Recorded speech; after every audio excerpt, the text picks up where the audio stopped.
बस करो।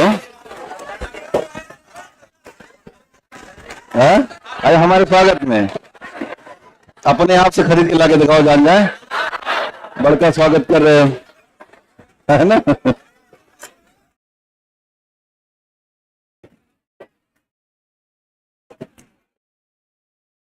काहे बच्चे लगे हो? आइए बैठिए। कैसे हैं आप लोग? बढ़िया हैं? ठीक है। अच्छा, ये ऐसे लगा रहेगा।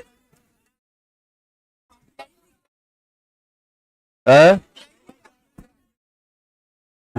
चलिए, ऐसा कोई पालिए ही मत, है ना।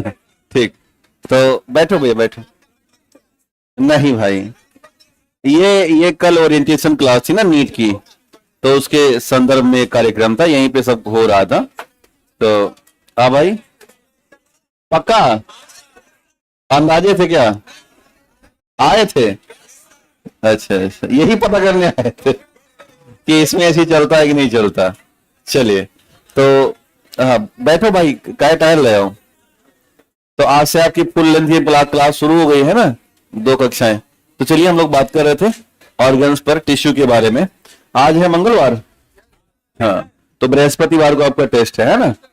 तो कल बुध है, यानी कल नहीं परसों। तो रेडी रहिए शानदार तरीके से, और खूब कोशिश करिए कि उसको सही से करके आइए। हाँ, क्या हुआ, काय इतना हल्ला कर रहे हो इधर? चलिए, तो हम लोगों ने सेल के बारे में देख लिया और हम टिश्यू के बारे में चर्चा कर रहे थे। हमने कहा था group of specific cell is called है टिश्यू, यानी कि एक तरीके से हम देख रहे थे कि ये जो ग्रुप है कोशिकाओं का ढेर सारा, उसी को सेल कहते थे। 3 शर्तें थी कि उनका ओरिजिन समान हो, और वर्क फंक्शन लगभग स्पेसिफिक हो, समान हो, और स्ट्रक्चर उनका समान हो। मार्सेलो मैलपिघी और जेवियर बिचेट 2 लोग मिले थे। मार्सेलो मैलपिघी को हमने फादर ऑफ हिस्टोलॉजी कहा था, और जेवियर बिचेट को मॉडर्न फादर ऑफ हिस्टोलॉजी के तौर पर जाना था, है ना। ठीक, CART थेरेपी, सेल थेरेपी, ये सारा जो टॉपिक आप लोग पूछते हो ना, सेल थेरेपी XYZ, ये टेक्नोलॉजी का टॉपिक है। तो अब यही अगर मैं बता दूंगा कि what is the clone therapy, what is the CRT therapy, या ये स्टेम सेल थेरेपी, तो मेरा वहां बताने के लिए क्या रह जाएगा। तो इसके लिए थोड़ा सा वेट करिए, ये पीटी में नहीं आता है ना। तो ऐसी कोई टेक्नोलॉजी जैसा कुछ शब्द आए तो हम वहां पर बहुत ही व्यवस्थित तरीके से समझाएंगे और बहुत प्रॉपर लिखाएंगे, है ना। तो घबराया मत करो। आज ऑनलाइन क्लास नहीं है ना, तो केवल ऑफलाइन ही चल रही है। ये कार्यक्रम नहीं, बहुत बढ़िया। क्या हमारे ये भी छात्र बहुत खास हैं, है ना, आपसे भी ज्यादा खास ये हैं, ऐसा है क्या? नहीं, दोनों लोग बराबर बराबर हैं। हाँ, तो भैया ये वीडियो रिकॉर्ड हो रहा है, और जैसे ही नेट की व्यवस्था आज थोड़ा नेट गड़बड़ है यहाँ पर, तो ये वीडियो रिकॉर्ड होने के बाद आपको उपलब्ध कर दिया जाएगा, है ना। रोज वैसे भी आप कमेंट करते रहते हो, आज ना ही करो और आराम से जाओ। तब तक मुझे उम्मीद है इस समय आप कुछ पढ़ाई लिखाई कर रहे होंगे, जैसा मैं मान के चलता हूँ, लेकिन मैं मानता नहीं हूँ, है ना। क्या ही पढ़ रहे होंगे, है ना, ये कहीं घूमने गए होंगे, जो भी है। अच्छा, बाहर धूप है तो घर पे ही बैठ करके और किसी सोशल साइट पर जाकर स्क्रॉल करिए, है ना। बाजार घूमिए, है ना, अमेजन चले जाएं, फ्लिपकार्ट चले जाएं, बहुत समय वहां भी गुजार सकता है इंसान, है ना। चलिए, तो हमने देखा कि 2 प्रकार के टिश्यू थे। पहला तो एनिमल टिश्यू और दूसरा प्लांट टिश्यू था। हम लोगों ने शायद एक चैप्टर लिख लिया था एनिमल टिश्यू का, या जंतु ऊतक के बारे में। तो चलिए,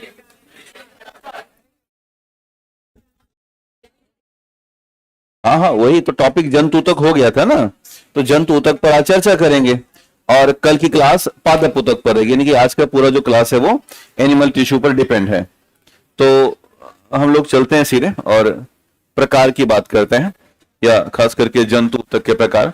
तो ध्यान देना, हमारे शरीर में कुल 4 तरह के ऊतक हैं, लेकिन उससे पहले हम एनिमल टिश्यू की चर्चा कर लेते हैं। दिख रहा है भैया गुब्बारे की वजह से?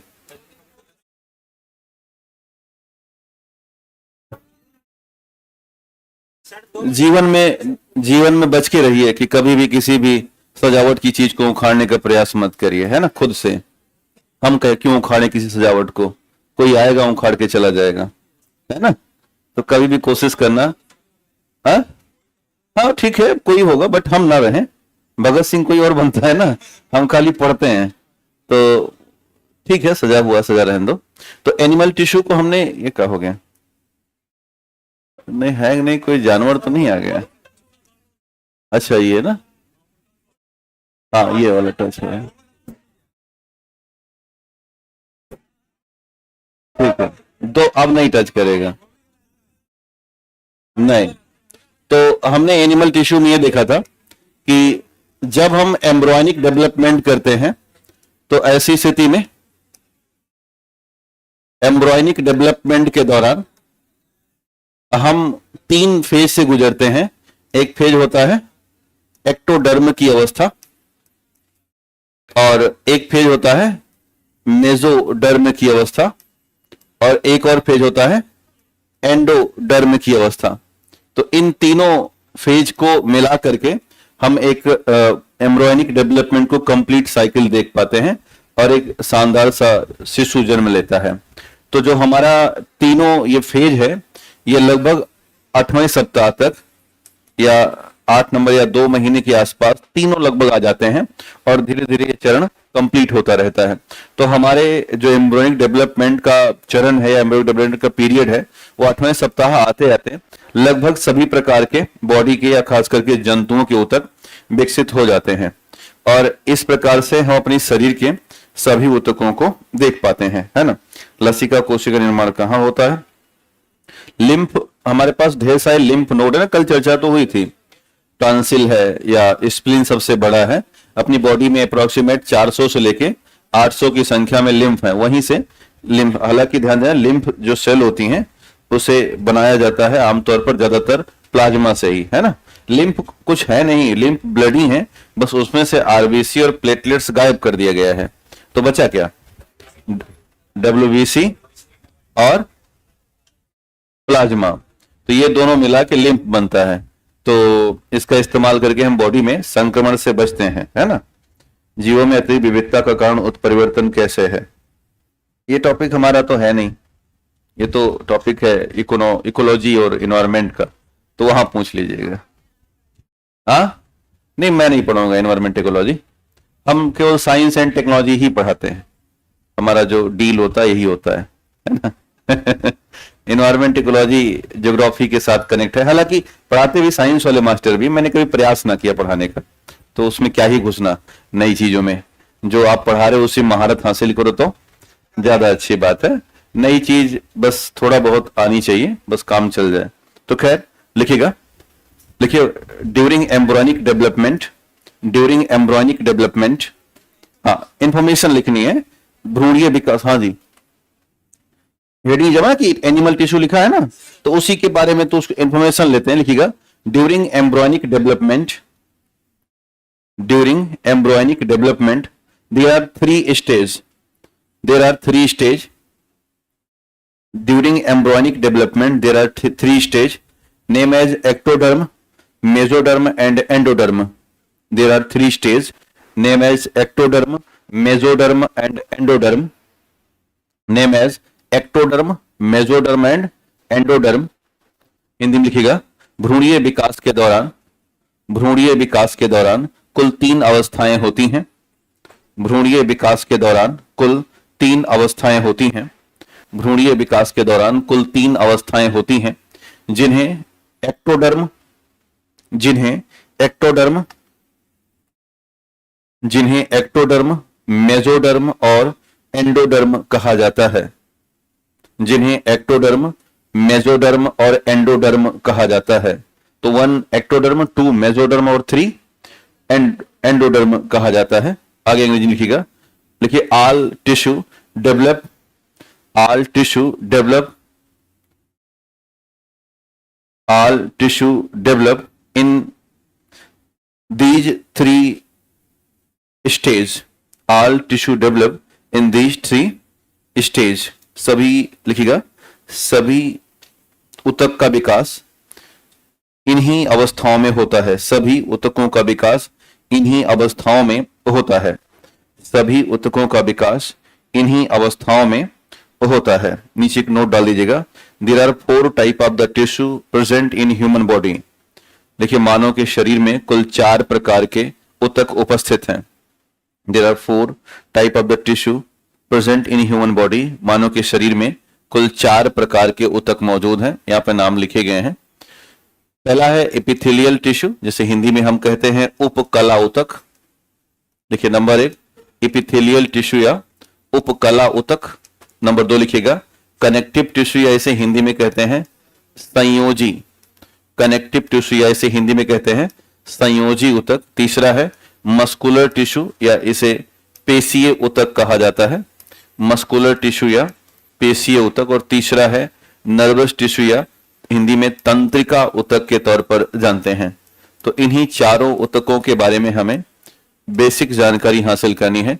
एपिथेलियल, कनेक्टिव और मस्कुलर और नर्वस।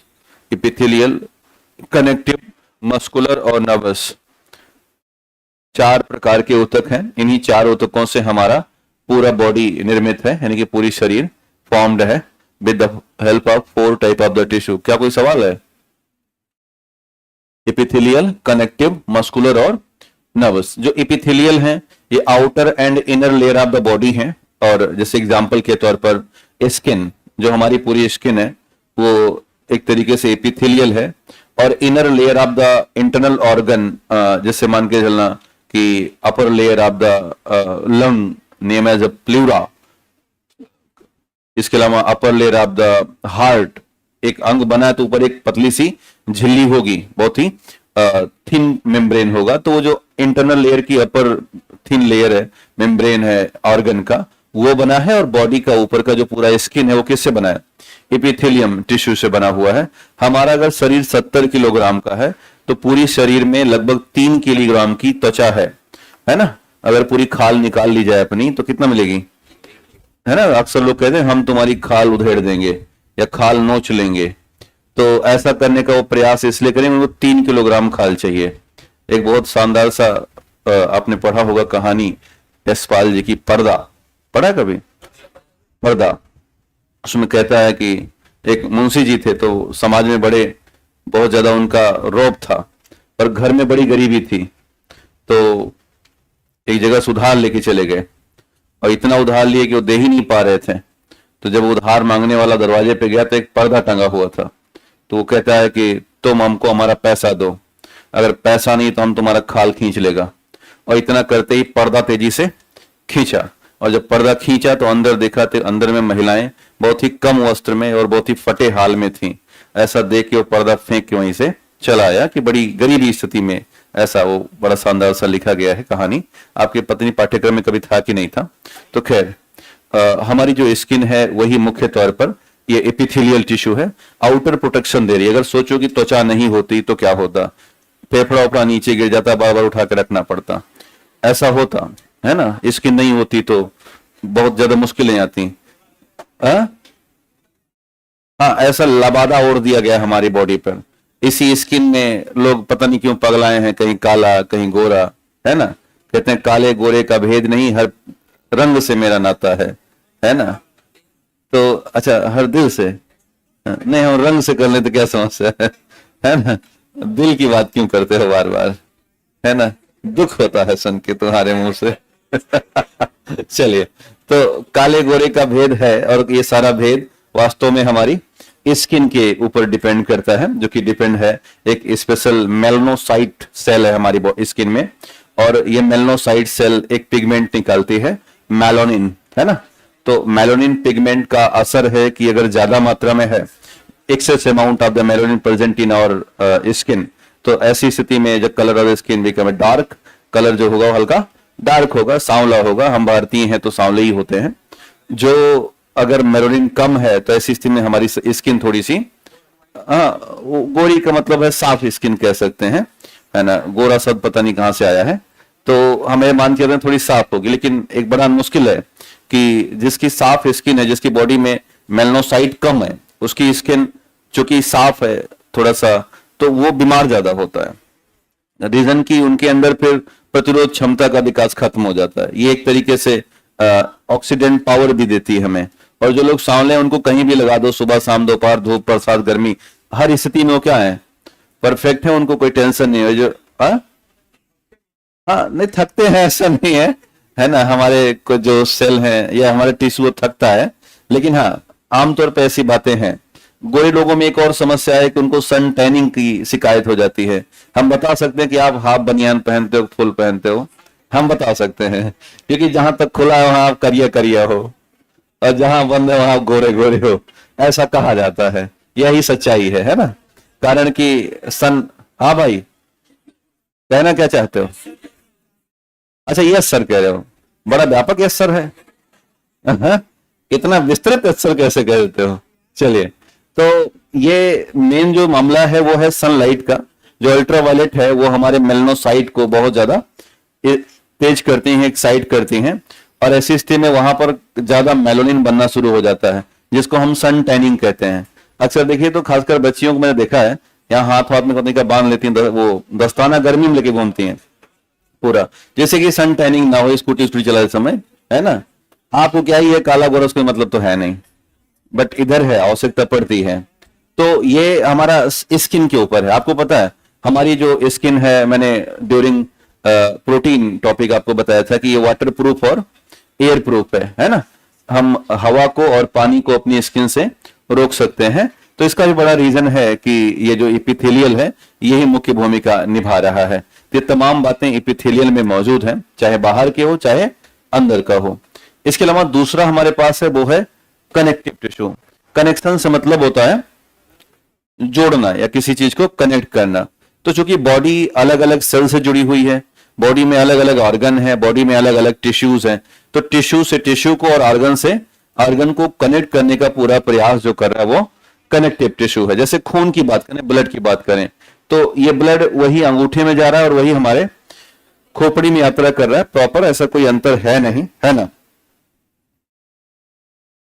ठीक है भैया, ये लिख रहे हैं, थोड़ा क्लियर स्पेलिंग लिखा करो। हाँ। हम लिखेंगे, देखो प्रयास ये होता है लिखा जाए, लेकिन ये जो पेन वगैरह है ना बहुत ज्यादा क्लियर दे नहीं पाती है वहां पर। तो हमें मान के चलते हैं आपको ये आ रहा है, पर नहीं आ रहा है तो आना चाहिए, है ना। फिर भी जहां पे मुश्किल है, जहां पे आपको मुझे लगता है कि ये नहीं लिख पाओ, जैसे कल आपको मैं जब स्टिलबेस्ट्रॉल लिखा रहा था तो मैं जानबूझ के लिखा कि यार दूर दूर लिख देते हैं, आप नहीं लिख पाओगे। अब ये मैं मान रहा हूं कि आप क्या लिख लोगे, एनिमल टिश्यू लिख लोगे, तो हम एनिमल करके टिश्यू क्रॉस कर लेते हैं। तो इतनी अंडरस्टैंडिंग मेरी होती है। अब नहीं है तो हम प्रयास करेंगे, बाकी आप भी प्रयास करिए, दोनों लोग करते हैं। चलिए, तो जब हम कनेक्टिव टिश्यू की बात करते हैं तो ये ब्लड हमारे पूरे शरीर को जोड़ रहा है। ये ब्लड पूरी तरह से घूम रहा है, लगभग 5.5 लीटर ब्लड हम अपनी बॉडी में लेके चलते हैं, और 5.5 लीटर ब्लड हमारा हृदय हर मिनट पंप कर रहा है और पंप करके घुमा रहा है। इसके अलावा आप हड्डियों को देख लीजिए, इतने ज्वाइंट हमारी हड्डियों में है, ऐसा बनाया गया बॉडी को, तो हर जगह जोड़ है। तो जोड़ है तो यहां पर क्या होगा, कनेक्टिव टिश्यू ही तो है एक तरीके से। ऐसे टेंडन और लिगामेंट करके हैं, जिसे हम स्नायु और कंडारा कहते हैं। तो टेंडन हमारे बोन और मसल्स को जोड़ रहा है, लिगामेंट हमारे बोन टू बोन ज्वाइंट को कर रहा है। तो ऐसे ढेर सारे जो जंक्शंस बनेंगे, ज्वाइंट बनेंगे। अभी हम युवावस्था में हैं तो हमारी जो स्किन है और मसल्स है वो एक दूसरे से काफी अटैच्ड हैं, अलग नहीं है। बट जैसे ही हम थोड़ा वृद्धावस्था में आएंगे, पहला ही सिम्टम्स होता है गले का हिस्सा झुर्रियां आ जाती हैं, रिंकल्स हो जाते हैं, लटकना शुरू हो जाता है। अगर किसी वृद्ध व्यक्ति का स्किन खींच के छोड़ दीजिए तो वो ऐसे बना रहेगा, बहुत अलग हो जाता है। क्यों? क्योंकि जो between connective tissue of the muscles and skin ये काफी ज्यादा डिग्रेडेट या कम हो जाता है। तो ये हमारा कनेक्टिव टिश्यू का काम है। एक और हमारे पास है वो है मस्कुलर टिश्यू। मस्कुलर टिश्यू से सभी तरह की मांसपेशियां बनी हैं। अब चूंकि मांसपेशियां हमें एक तरीके से पुलिंग पावर देती हैं, यानी हम जितना भी पुलिंग पावर कहते हैं, आपने कभी अगर किसी मॉल में प्रवेश करते हुए पुल और पुश नहीं पढ़ा होगा तो आप गलत कर देते हो। अक्सर आपके साथ होता है, हमारे साथ भी होता है, लिखा पुल होता है मार पुश कर देते हैं, ऐसा होता है। हाँ, बाद में कहता है पागल पढ़ लो, तो अच्छा सॉरी, है ना। अब पढ़ने के बावजूद भी नहीं समझ में आता तो एक बार चेक कर लेते हैं कि आगे जा रहा है कि पीछे आ रहा है। जैसा वो जा रहा है वैसा हम कर लेते हैं। लेकिन मैं एक बड़ी शानदार बात बताऊं कि हम केवल पुल करते हैं मसल से, पुश की क्षमता हमारे अंदर नहीं होती। ह्यूमन की जो एबिलिटी हो केवल पुल की है, पुश करने की पावर हमारे पास होती नहीं, क्योंकि हमारी मसल्स पुल पावर ही रखती हैं। तो हम पुल कर रहे हैं मसल से। इसके अलावा मसल्स हमें वही है जो सिक्स पैक बना देती है। बाइसेप्स वगैरह देखा होगा आपने, कुछ लोग जो बहुत प्रेमी होते हैं जिम खाना के, तो वो अक्सर बाइसेप्स वगैरह जाते रहते हैं कराने के लिए, है 6 फिगर या जो भी है अपना बनाते हैं। जी 0 फिगर का कौन सा जिम हो जाएगा, है ना। रमेश जी हमारे 0 फिगर के हैं, वो जाते हैं। तो वास्तव में हम इन मसल्स का इस्तेमाल करते हैं। अक्सर जो जिम से आते हैं वो ऐसे चलते हैं, थोड़ा सा ऐसे चलेगा उसको हाथ ही उठा लेता है वो, है? अच्छा सटता नहीं है तो करना ही क्यों जब इतनी अनियमितता शरीर में उत्पन्न हो रही है तो करना ही क्यों, है ना। मैंने सारे बनवासी भरे काम किए लेकिन ये काम कभी ना किया, है ना।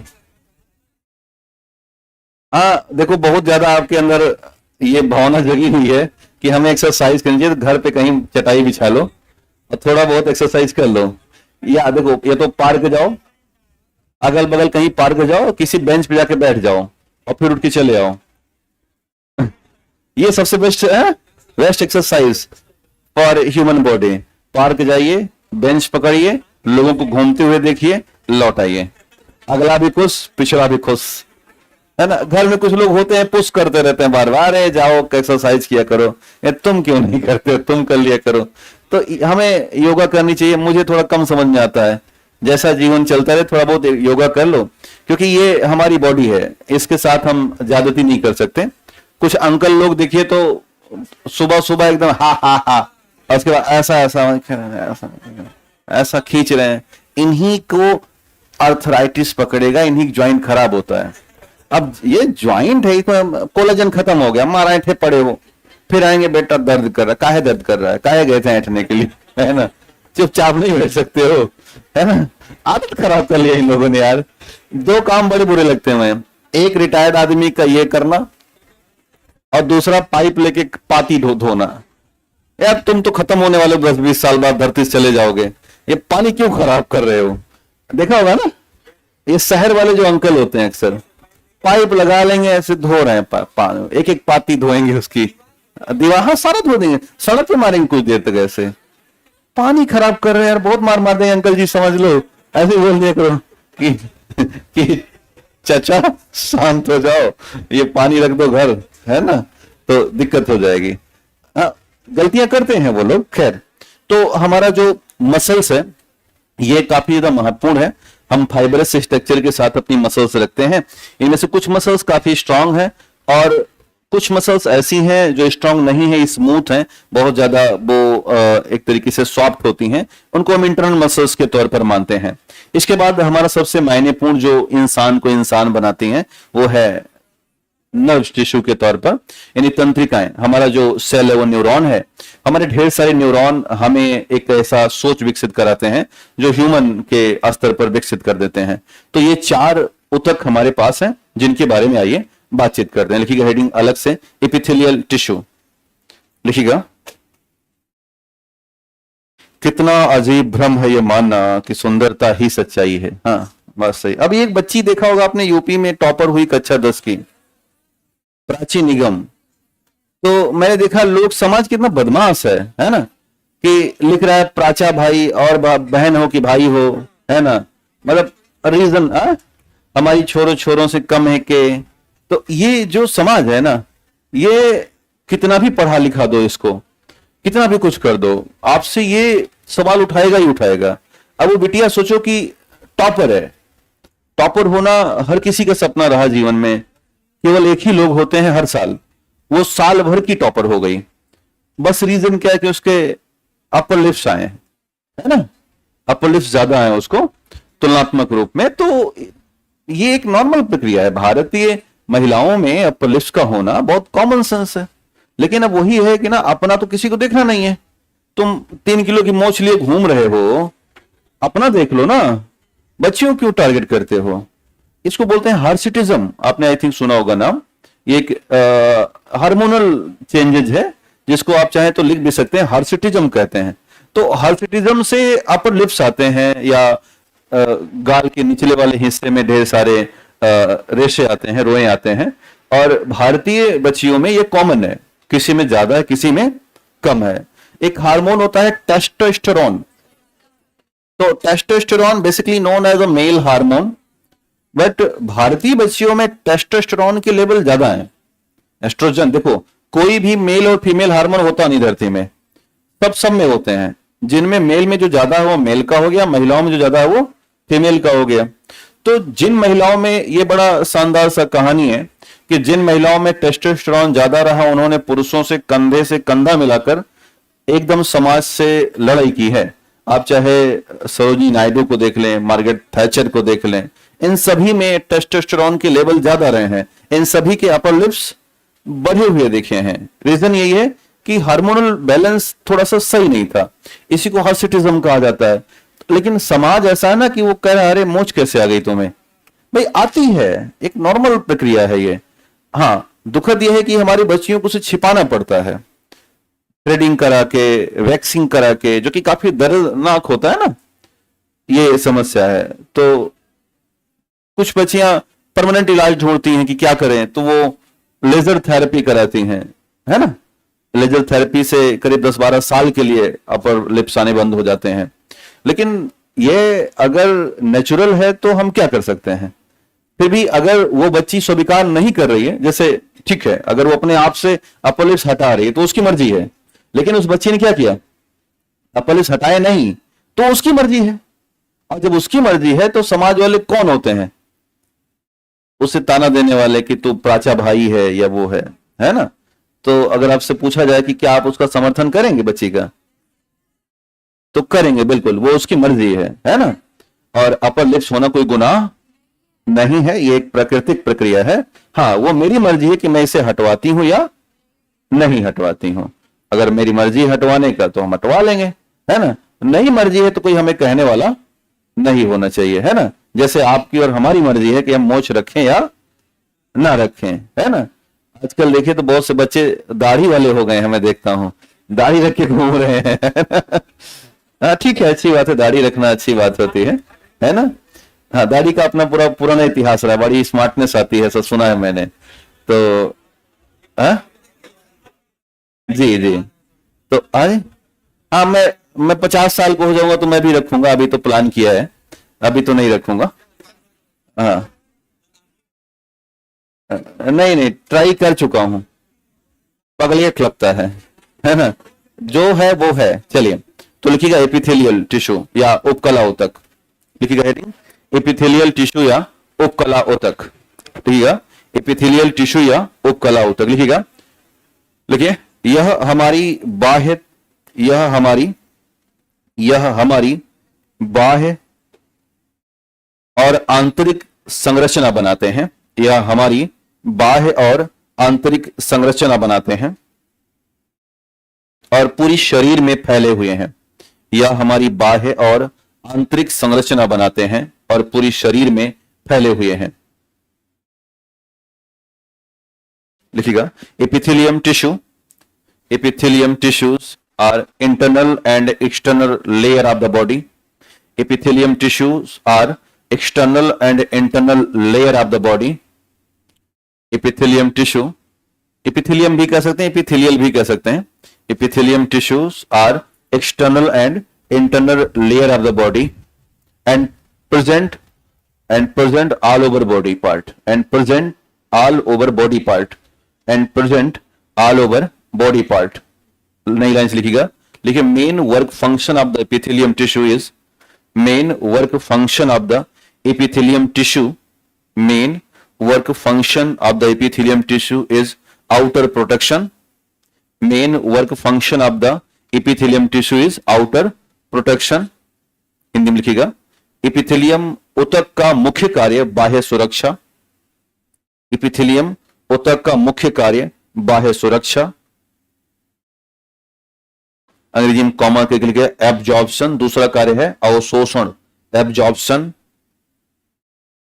दूसरा कार्य है एब्जॉर्प्शन, अवशोषण। और तीसरा लिखिएगा सेंसेशन, लिखिएगा तीसरा, सेंस जानते हैं ना, संवेदना, लिखिए तीसरा सेंसेशन या संवेदना प्राप्त करना। लिखिएगा मेन वर्क फंक्शन, हिंदी में अंग्रेजी में लिखिए, main work function of the epithelium tissue is outer protection, comma absorption, comma sensation, comma secretion, है ना, श्रावण का कार्य करते हैं, comma secretion, comma exchange of substance, comma, exchange of substance, exchange of substance। तो कितने काम हुए फिर से ध्यान देना, आउटर प्रोटेक्शन, एब्जॉर्प्शन और सेंसेशन, सिक्रेशन और एक्सचेंज ऑफ सब्सटेंस। तो हिंदी में फिर से लिखिएगा कि उपकला ऊतकों का मुख्य कार्य बाह्य सुरक्षा, अवशोषण, भावना प्राप्त करना, सॉरी संवेदना प्राप्त करना, संवेदना प्राप्त करना, श्रावण करना, संवेदना प्राप्त करना, श्रावण करना तथा पदार्थों का स्थानांतरण करना, संवेदना प्राप्त करना, श्रावण करना तथा पदार्थों का स्थानांतरण, संवेदना प्राप्त करना, श्रावण करना तथा पदार्थों का स्थानांतरण करना। अब इसको समझना, 4-5 बातें कही गई हैं। एक बात है इसमें क्या, आउटर प्रोटेक्शन करके है। तो क्या हमारा जो आउटर लेयर है, स्किन है, वो बाह्य सुरक्षा नहीं दे रहा है? एक है एब्जॉर्प्शन, तो क्या अवशोषण नहीं करते हम लोग? हम अपने स्किन से कुछ चीजें अवशोषित करते हैं क्या? तो आमतौर पर हम ऊष्मा ही अवशोषित कर रहे हैं, है ना, मॉइस्चर अवशोषित कर लेते हैं, ऐसी तमाम बातें हैं। इसके अलावा क्या हम अपनी स्किन से सेंस नहीं ले पाते हैं? तो टच सेंस है ना हमारे पास, तो ये काम कर रहे हैं। क्या हम सिक्रेशन में या श्रावण में पसीने नहीं निकालते, ऑयल नहीं निकालते? तो ये क्या हो गया, श्रावण हो गया। एक्सचेंजमेंट का मतलब हो गया कि हम कुछ चीजें बाहर निकालते हैं, कुछ चीजें अंदर करते हैं। जैसे मान के चलो कुछ गैसेस का एक्सचेंजमेंट, कुछ लिक्विड का एक्सचेंजमेंट, तो ये क्या लाया, एक्सचेंजमेंट ऑफ द सब्सटेंस। तो 4 या 5 ऐसे मुख्य कार्य हैं जो किसके हैं, एपिथेलियल टिश्यू के हैं। नीचे एक नोट डाल दीजिएगा, लिखिएगा our skin is the main example of the epithelium tissue, our skin is the main example of the epithelium tissue, our skin is the main example of the epithelium tissue. Hindi में लिखिएगा हमारा त्वचा epithelium tissue का मुख्य उदाहरण है, हमारी त्वचा एपिथेलियम टिश्यू का मुख्य उदाहरण है, हमारी त्वचा एपिथेलियम टिश्यू का मुख्य उदाहरण है। उसी में आगे कॉमा करके लिखिएगा, लिखिए internal body organ, internal body organs upper layer, internal body organs upper layer, internal body organs upper layer is the another example. लिखिएगा हिंदी में आंतरिक अंगों की ऊपरी त्वचा, आंतरिक अंगों की ऊपरी परत दूसरा उदाहरण है, आंतरिक अंगों की ऊपरी परत दूसरा उदाहरण है, आंतरिक अंगों की ऊपरी परत दूसरा उदाहरण है। तो एक तो ऊपर का क्या हो गया हमारा स्किन, और अंदर का जितना भी अपर लेयर होगा, वो चाहे आप देखिए तो ये हमारा पाचन तंत्र है, डाइजेस्टिव सिस्टम, ये हमारा लंग्स है, ये मुख्य तौर पर डाइजेस्टिव सिस्टम का हिस्सा स्टमक है, तो कुछ भी है, या ये पूरा का पूरा जो हमारा रेस्पिरेटरी ऑर्गन सिस्टम है, इसमें जितना भी हमारा अपर लेयर बना है वो किसका बना हुआ है, एपिथेलियल टिश्यू का बना हुआ है। तो ये आपके सामने रहा एपिथेलियल टिश्यू। अब एपिथेलियल टिश्यू में सबसे जो महत्वपूर्ण है वो है मुख्य तौर पर हमारी स्किन को समझना, ह्यूमन स्किन को। तो लिखिएगा हेडिंग ह्यूमन स्किन, मानव की त्वचा। लिखिएगा हेडिंग ह्यूमन स्किन। हम अपना बनाए कि ये बना लोगे? हाँ, हम लोग अपना बना लेते हैं। लिखिएगा ह्यूमन स्किन। ये ह्यूमन स्किन की बाह्य परत है, यानी कि ऊपरी परत है, और ये ह्यूमन स्किन की आंतरिक परत है, यानी कि दूसरी परत है, और ये एक तरीके से फैटी पार्ट है। इस वाले हिस्से को हम बोलते हैं एपिडर्मिस, नीचे वाले पार्ट को हम बोलते हैं डर्मिस पार्ट। जो एपिडर्मिस पार्ट है, थोड़ा सा हम काटेंगे भाई, आपका तो गड़बड़ हो जाएगा।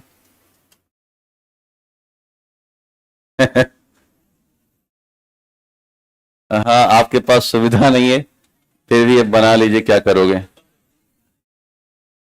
अब सही है ना। हेयर फॉलिक अब ऐसे बाहर से निकाल दो, है ना, मत काटो, साइड से निकालो उसको, कौन कोई मना करने वाला है क्या?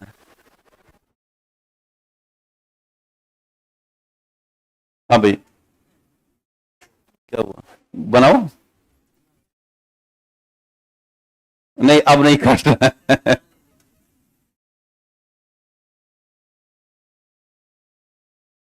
बस यही है मेन, अब नाम लिख देने हैं बस।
ये कोई स्टूडेंट किया कि वाकई में बिलाल है? नहीं नहीं, अगर किसी ने किया है तो फिर वाकई में बहुत बुरा काम किया है ना? किसी ने बिल्ली की आवाज निकाली।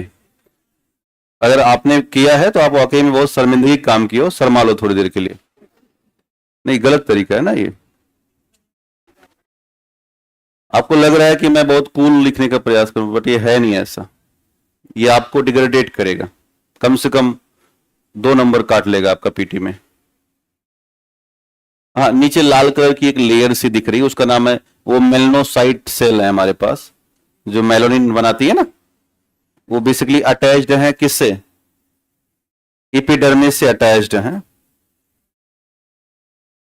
हाँ, पहले बनाइए, फिर मैं लिंक दे रहा हूं आपको, बता रहा हूं हर पॉइंट पर। चित्र बना लीजिए, लिखने वाला मैं बोलूंगा तो उसको देख देख के लिखिएगा। चित्र बन गया ना? हाँ, अब पॉइंट देखना।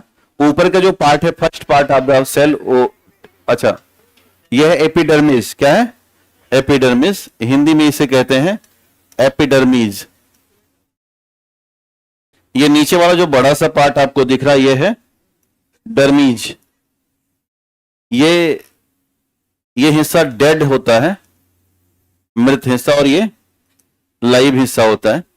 इसके अलावा एक ये हिस्सा आप हेयर देख पा रहे होंगे, ये एक ग्लैंड है जिसको हम ऑयल एंड स्वेट ग्लैंड कहते हैं, पसीना और तेल निकलता है उनसे। और एक प्रोटीन है, ये इसका नाम क्या है? याद है ना, मैंने पढ़ा रखा है, कैरोटीन प्रोटीन। और हाँ, और एक मेलनोसाइट सेल आपको दिखेंगी, जो कि बिल्कुल किससे चिपकी हुई है? एपिडर्मिस से। किससे? एपिडर्मिस से।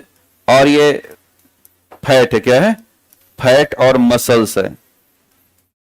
नीचे का जो हिस्सा है ना, ये फैट और मसल्स। आमतौर पर इसे हम हाइपरडर्मिस कई बार कह देते हैं, लेकिन कहना उचित नहीं होता, फिर भी लिख लीजिएगा हाइपरडर्मिस। क्योंकि त्वचा के ठीक बाद क्या मिलना शुरू हो जाएगा? मांस। स्किन के ठीक बाद मांस मिल जाती है।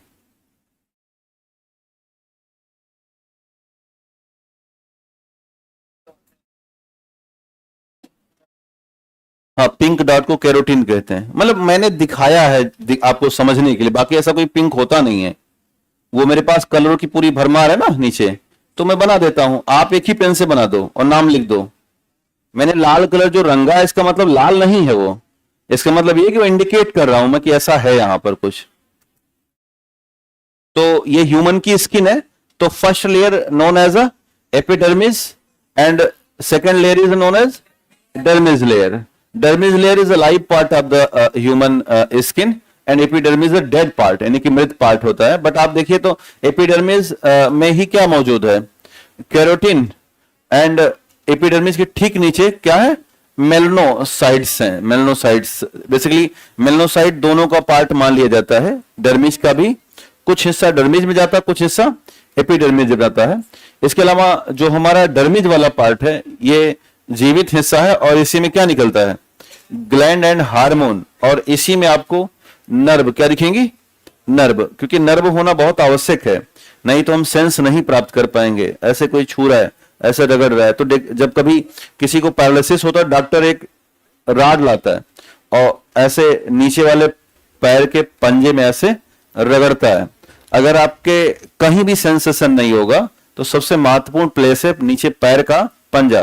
किसी के पैर के पंजे में आप किसी नुकीले या रॉड से या किसी लकड़ी से आप रगड़ दीजिएगा तो सेंसेशन होता है, और वही ये दिखाता है कि इसका सेंस काम कर रहा है, ब्रेन काम कर रहा है कि नहीं कर रहा है।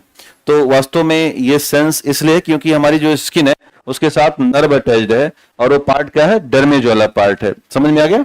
तो चित्र से भी कुछ दुनिया क्लियर हुई होगी स्किन की, कि basically two part present in our skin, dermis, epidermis and dermis. Dermis part is dead and epidermis part is dead and dermis is alive part, and all important part of our skin present in dermis part like oil and sweat gland, knobs and hair roots, ये सारी बातें कहां पर हैं, dermis वाले part पर हैं। तो इसी के बारे में थोड़ा हमें जानकारी रखनी है। लिखिएगा परिभाषा में, लिखिएगा human skin is the largest organ of the body. पता है ना, human skin is the largest organ of the body. Human skin is the largest organ of the body. Human skin is the largest part of the organ of the body and having all characteristics of the epithelium tissue. Human skin is the largest organ of the body and having all characteristics of epithelium tissue. Having all characteristics of epithelium tissue.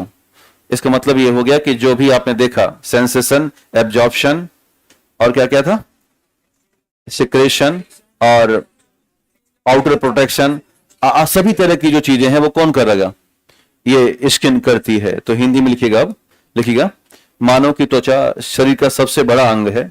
मानव की त्वचा शरीर का सबसे बड़ा अंग है। मानव की त्वचा शरीर का सबसे बड़ा अंग है। मानव की त्वचा शरीर की सबसे बड़ा अंग है। ये थोड़ा सा सेंटेंस गड़बड़ हो रहा है। मानव की त्वचा शरीर में, लिखिए शरीर में सबसे बड़ा अंग है, ऐसे लिखिएगा, शरीर में सबसे बड़ा अंग है, और यह उपकला ऊतकों की सभी विशेषताएं रखती है। और यह उपकला ऊतकों की सभी विशेषताएं रखती हैं। उपकला ऊतकों की सभी विशेषताएं रखती हैं। उपकला ऊतकों की सभी विशेषताएं रखती हैं। अब लिखाने की आवश्यकता तो नहीं है ना, सब आप जानते हो विशेषताएं कौन कौन सी हैं इनकी। लिखिएगा पार्ट ऑफ स्किन, और पहला पार्ट है एपिडर्मिस। लिखिएगा पार्ट ऑफ स्किन, और फर्स्ट पार्ट लिखिएगा एपिडर्मिस। देखिए पार्ट ऑफ स्किन और पहला पार्ट डाल दीजिएगा एपिडर्मिस। इसको बड़ा शानदार एक शब्द कहते हैं कि jack of all trade, master of none. एक शानदार सा, आपने इडियम फ्रेज जानते हो कि jack of all trade but master of, इसका मतलब क्या है, जैसे आप लोग यही हो, आपके ऊपर सबसे बेहतर मुहावरा यही है कि सब जानते लेकिन किसी महारत हासिल। ये जो जान गया यूपीपीएससी में कि हमें जैक ऑफ ऑल ट्रेड्स रखना है, मास्टर ऑफ नन रखना है, वही पास होता है। कुछ लोग क्या करते हैं, महारत हासिल करना शुरू कर देते हैं, इसके अंदर घुसा जाला चलते हैं। हमें सारी बातें, आपको इतिहास भी पता है, भूगोल भी पता है, विज्ञान भी पता है, राजव्यवस्था भी जानते हो, अर्थव्यवस्था भी जानते हो, लेकिन आप नहीं, संस्कृत नहीं जानते हो। आप पढ़े तो थोड़ा बहुत, टेक्नोलॉजी भी लगभग जानते हो। तो ये जैक ऑफ ऑल ट्रेड, एक सब कुछ पे जैक है आपका, लेकिन किसी मास्टर आप नहीं है। तो ऐसे अपनी ये स्किन है, ये भी यही कहलाती है, ये सारा कुछ कर लेती है लेकिन किसी मास्टर हासिल इसे नहीं है। खैर जो भी हो, लिखिए पहला एपिडर्मिस। लिखिएगा it is the first layer of the skin. लिखिएगा it is the first layer of the skin, first layer of the skin and is dead. It is the first layer of the skin and is dead. लिखिएगा हिंदी में, यह त्वचा का पहला परत है और मृत है। यह त्वचा की पहली परत है और मृत है। त्वचा की पहली परत है और मृत है। नई लाइन से लिखिएगा non dissolvable protein carotene, non dissolvable protein carotene, non dissolvable protein carotene is present with epidermis. Non-dissolvable protein keratin is present with epidermis. Non-dissolvable protein is present with क्या नाम है, keratin is present with epidermis, which turn our skin into waterproof and airproof, which turn our skin into waterproof and airproof, which turn our skin into waterproof and airproof। अब हिंदी में लिखिए अघुलनशील protein carotene, अघुलनशील protein carotene, अघुलनशील protein carotene epidermis में ही मौजूद होता है।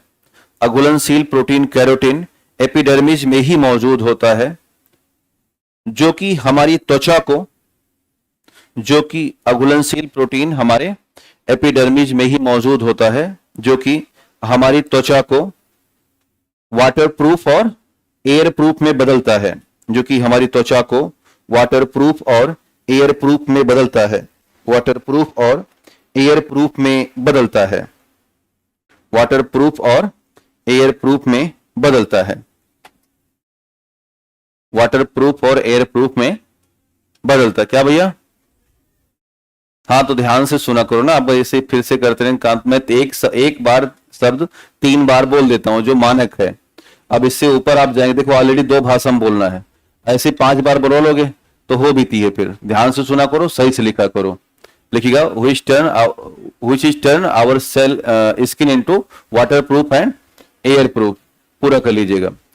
अब ध्यान देना कि इसी से सटा हुआ क्या है, मेलनोसाइट सेल है, तो एक नोट डाल दीजिएगा। देखिएगा melanocyte cells attached with melanocyte cells attached with epidermis, melanocyte cells attached with epidermis, melanocyte cells attached with epidermis which produce melanin pigment, which produce melanin pigment, which produce melanin pigment। फिर से लिखिएगा melanocyte cell attached with epidermis which produce melanin pigment, which produce melanin pigment, comma करके लिखिएगा melanins are responsible for the, melanins are responsible for the skin color, melanins are responsible for the skin color, skin colors। अब हिंदी में लिखिएगा, note में हिंदी में लिखिएगा मेलनोसाइट कोशिकाएं, मेलनोसाइट कोशिकाएं, मेलनोसाइट कोशिकाएं एपिडर्मिस से, मेलनोसाइट कोशिकाएं एपिडर्मिस से संपर्क में होती हैं या चिपकी होती हैं। मेलनोसाइट कोशिकाएं एपिडर्मिस से चिपकी होती हैं, मेलनोसाइट कोशिकाएं एपिडर्मिस से चिपकी होती हैं, जो कि मेलानिन रंजक बनाती हैं, जो कि मेलानिन रंजक बनाती हैं, जो कि मेलानिन रंजक बनाती है, जो कि मेलानिन रंजक बनाती हैं। आगे बढ़ाना, लिखिएगा मेलानिन रंजक हमारी त्वचा के रंग का निर्धारण करते हैं, मेलानिन रंजक हमारी त्वचा के रंग का निर्धारण करते हैं, मेलानिन रंजक हमारी त्वचा के रंग का निर्धारण करते हैं। अगर मेलानिन पिगमेंट ज्यादा है तो स्किन का कलर कैसा होगा, स्किन कलर डार्क होगा। इसको ऐसे नीचे बना दीजिएगा बस खाली।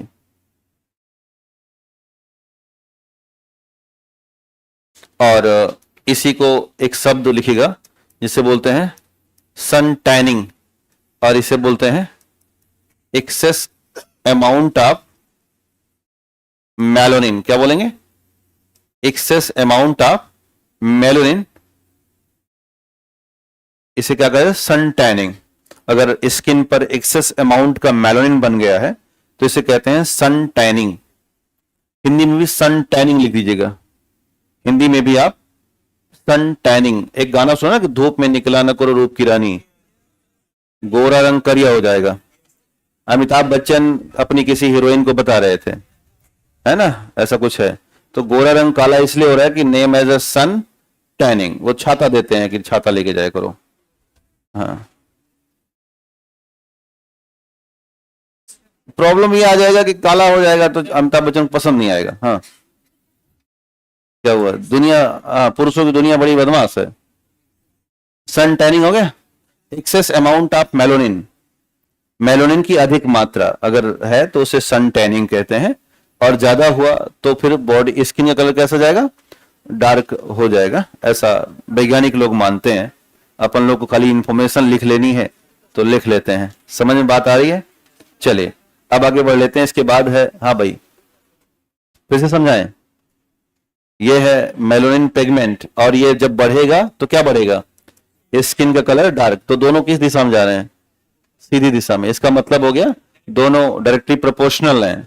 अब ये लगाना थोड़ा सा गणित मान लिया जाता है, जो मानविकी विषय के छात्र हैं वो डर जाते हैं ये सब लगा दो तो इसलिए हम प्रयास करते हैं कि उसको हटा ही दो, सीधा सीधा बात करो, ये बढ़ेगा तो वो घटेगा, वो घटेगा तो ये बढ़ेगा। तो हमने ये अपना अनुभव किया है कि जब ये सब चीजें लगाई जाती हैं तो जो आर्ट साइड के छात्र हमारे हैं जो विज्ञान पढ़ने आए हैं, आमतौर पर वो पढ़ते ही नहीं है लेकिन उनको जबरन पढ़ाया जा रहा है, तो ऐसा भी उनके साथ क्रूर व्यवहार ना करे विज्ञान का अध्यापक कि उनको डरा ही दे, बल्कि उनको ये बताए। और आपको एक बहुत कटु सत्य बताऊं कि साइंस में ज्यादा नंबर उन्हीं का आता है, मानविकी विषय वालों का। साइंस वालों को आता ही नहीं है, क्योंकि वो मंत्री बन के जाते हैं ना कि मैं तो साइंस का हूं, और वहीं पीट के भगा देता है उनको। क्योंकि साइंस पढ़ना अलग बात है, यहाँ साइंस पढ़ना बहुत ज्यादा 360 डिग्री का अंतर है दोनों में। हमने जो साइंस पढ़ा हुआ है वो एग्जाम के लिए पढ़ा था, है ना, वो कॉन्सेप्ट बनाया नहीं था। ये डेली लाइफ का साइंस है, हर दिन चीजें हम सीख रहे हैं, अपने जीवन की चीजें सीख रहे हैं। यहाँ ऐसे ही सवाल आया, जैसे इस बार आपके एग्जाम में सवाल आया कि टंग के टेस्ट का ना उमामी लिखा था, उमामी बेसिकली उमामी टेस्ट। हमें तो पता है कि भाई बिटर होता है, सॉर होता है, स्वीट होता है, ये तो हमें पता है, बट उमामी टेस्ट कौन सा होता है उसने यही पूछ लिया नीचे, और विकल्प में था। हालांकि नॉर्मली आप सवाल लगा सकते थे वो, तो बीपीएससी ऐसा दृष्टिकोण उत्पन्न कर दिया है कि मैं आपको एक छोटा वाकया बताऊं कि मैं औसतन बीपीएससी नहीं पढ़ाता और कहीं पढ़ाता हूं तो अपने नोट्स नॉर्मल चालू कर देता हूं कि हाँ यही पढ़ाया गया है, यही पढ़ा देते हैं। बट बीपीएससी जब मैं क्लास ले रहा हूं खासकर 69 के बाद से, तो मैं अगर ये पिगमेंट भी पढ़ाना है मुझे, मेलानिन, तो पहले बैठ के रिसर्च होगा इस पे कुछ चेंज तो नहीं हुआ है, ऐसा कोई बात बदली तो नहीं है। क्योंकि उमामी टेस्ट पूछना वास्तव में बहुत बड़ी बात है। उमामी टेस्ट किसी ने खाया है? खट्टा खट्टा होता है, नमकीन नमकीन होता है, मीठा मीठा होता है, उमामी कैसा होता है? है? किसी ने, हाँ जापान से ही निकला है वो। कभी मशरूम खाए हो? टेस्ट आ रहा है, मशरूम का टेस्ट आया अभी तत्काल में, same taste is umami taste. Mushroom खाओ, खा के देखो एक बार, खा लिए, कैसा लगा? कह दो उमामी। कैसा लग रहा है? उमामी हो गया। हाँ हाँ, मेनली प्रोटीन के लिए, basically body growth and development. देखो हमारे पास टेस्ट के अलग अलग कॉन्सेप्ट हैं। जैसे मैं कहूं मीठा, तो what is the effect of the sweet taste for human body? एक तो हम स्वाद के लिए खा रहे हैं, दूसरा क्या है भाई, मीठा खाएंगे तो ग्लूकोज मिलेगा ना, तो मीठा अगर खा रहे हैं तो फॉर एनर्जी। अच्छा तीखा, तीखा जैसे मान लो आपको मैं कह दिया कि लो करेला खाओ, तो कहोगे ऐसे करोगे, नहीं अच्छा लगे ये ऐसे करोगे। इसका मतलब क्या है? To protect from poisonous material, protect from poisonous material. अक्सर जहरीले पदार्थ कैसे होते हैं? तीखे होते हैं, केवल एक को छोड़ करके, वो है आर्टिफिशियल स्वीटनर, उसे स्वीट पॉइजन कहा जाता है। बाकी सारे पॉइजन कैसे हैं? बिटर हैं। तो बॉडी प्रोटेक्शन है ये। तो जो हमें टेस्ट होते हैं वो हमें बताते हैं कि बॉडी के लिए क्या बेहतरीन है, हम ये अभी तक मान ही नहीं पाए। हम तो ये मान गए कि बस खाते रहो, नमक डालो, खीरे के ऊपर खा लो, है ना, काम चल जाए अपना। तो इनका अपना एक रोल है, अपनी स्थितियां हैं हमारे सामने, और यही साइंस तो हम पढ़ रहे हैं। आपने क्या इसे बीएससी में पढ़ा? कभी एमएससी करके आ जाओ, ये नहीं बताया जाएगा आपको, कारण कि वहां का दूसरा कॉन्सेप्ट ही हो गया। हमें यहां बताया गया कि अगर हम मीठा खा रहे हैं तो इससे हमें क्या मिल रहा है? एनर्जी। अगर हम उमामी खा रहे हैं तो इससे मिल रहा है प्रोटीन। क्या मिला? प्रोटीन। एक होता है, आपने पता नहीं देखा होगा, जब चाउमीन बनाते हैं तो सफेद सफेद डालते हैं कुछ, आजीनोमोटो, जानते हो? Ajinomoto, Chinese crystal, exactly the same taste of the umami. कभी अजीनोमोटो उठाना और जीभ पे रखना, तो हल्का सा मीठा नमकीन, मतलब प्यारा नमकीन है वो, प्योर नमकीन नहीं है, प्यारा नमकीन। तो जो प्यारा नमकीन है वही उमामी है। अच्छा, हाँ। पुड़िया में दे दे क्या अजीनोमोटो सबको? उमामी टेस्ट की पार्टी दे दे। चलिए आइए बढ़ लेते हैं। ये बन गया। अब लिखिएगा डर्मिस, इसके बाद लिखिएगा डर्मिस, दूसरा पार्ट है डर्मिस पार्ट। हाँ लिखिएगा, हाँ डर्मिस पार्ट लिखिएगा। लिखिएगा it is the living part of the skin, it is the living part of the skin. Dermis लिखिएगा, यह तो त्वचा का जीवित भाग है। It is the living part of the skin, it is the living part of the skin, या त्वचा का जीवित भाग है। अब दूसरा पॉइंट लिखिए all blood vessels, all blood vessels. Next part लिखिए, पॉइंट लिखिएगा all blood vessels comma nerves, all blood vessels comma nerves comma glands, all blood vessels, nerves, glands and hair root, and hair roots are present in dermis part, and hair roots are present in dermis part, hair roots are present in dermis part। ठीक है, नीचे एक note डाल दीजिएगा। अच्छा हाँ, हिंदी में लिखिएगा, हाँ लिखिए डर्मिज भाग में, हिंदी कर सकते थे इसका, डर्मिज वो तो फोटो में बना है ना सारा। मैं क्या लिखाया? मैंने यही बताया कि भैया ये जो नर्व है, ये जो ग्लैंड है, ये रूट है, और क्या है? रक्त नलिका है, सारी कहां है? डर्मिज में। तो लिखिए डर्मिज वाले भाग, लेकिन लिखिए आपका अधिकार है, लिखो डर्मिज वाले भाग में रक्त नलिकाएं, नर्व या तंत्रिकाएं, नर्व या तंत्रिकाएं, ग्रंथियां और बाल के जड़ आदि मौजूद होती हैं। ग्रंथियां और हेयर रूट या बाल के जड़, अब नहीं बोलेंगे, अपने आप लिख लो, है ना।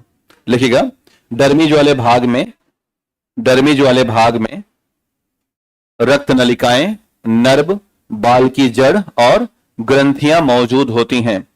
नर्व की, बाल की जड़, नर्व और ग्रंथियां मौजूद होती हैं। क्लियर हो गया ना? ठीक, नीचे एक नोट डाल दीजिएगा। लिखिएगा जानवरों के डर्मिज से, जानवरों के डर्मिज से चमड़े बनाए जाते हैं। जानवरों के डर्मिज से चमड़े बनाए जाते हैं। जानवरों के डर्मिज से चमड़े, चमड़े जानते हैं ना, लेदर। जानवरों के डर्मिज से चमड़े बनाए जाते हैं। मानव की डर्मिज बहुत पतली है, मानव की डर्मिज बहुत पतली है, इसलिए चमड़े नहीं बन सकते। नहीं तो इसका भी बन जाए, मानव का जूता, मानव की खाल का जूता पहन घूम रहे हैं। लेकिन मानव की डर्मिज बहुत पतली है, इसलिए यहां से चमड़े नहीं बन सकते। अंग्रेजी में लिखिएगा, लिखिए leathers, leather is made with dermis part of the animal, leather is made with dermis part of the animal skin. देखिए human dermis is very thin, human dermis is very thin, so we cannot obtain leather from human dermis, so we cannot obtain leather from human dermis, human dermis very thin, so we cannot obtain leather from human dermis। तो ऐसा हो नहीं सकता। आमतौर पे जानवरों के चमड़े हम पकाते हैं, केमिकल डालते हैं, और उसके बाद हम लेदर का जूता पहन के घूमते रहते हैं, है ना।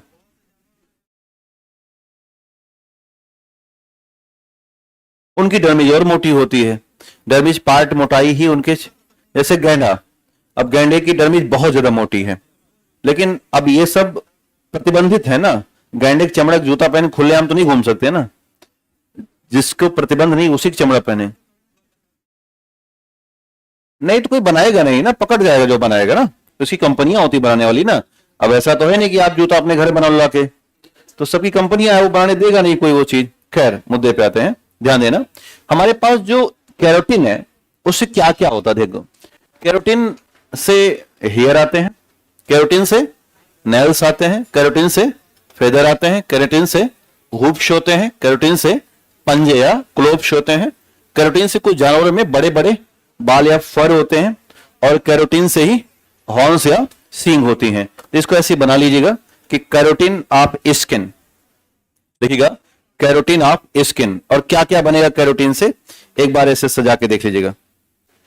लगभग चीजें स्किन से निकल रही हैं, चाहे पंखे हो चाहे सींग हो, सब कहां से निकल रही हैं, स्किन के साथ ही निकल रही हैं।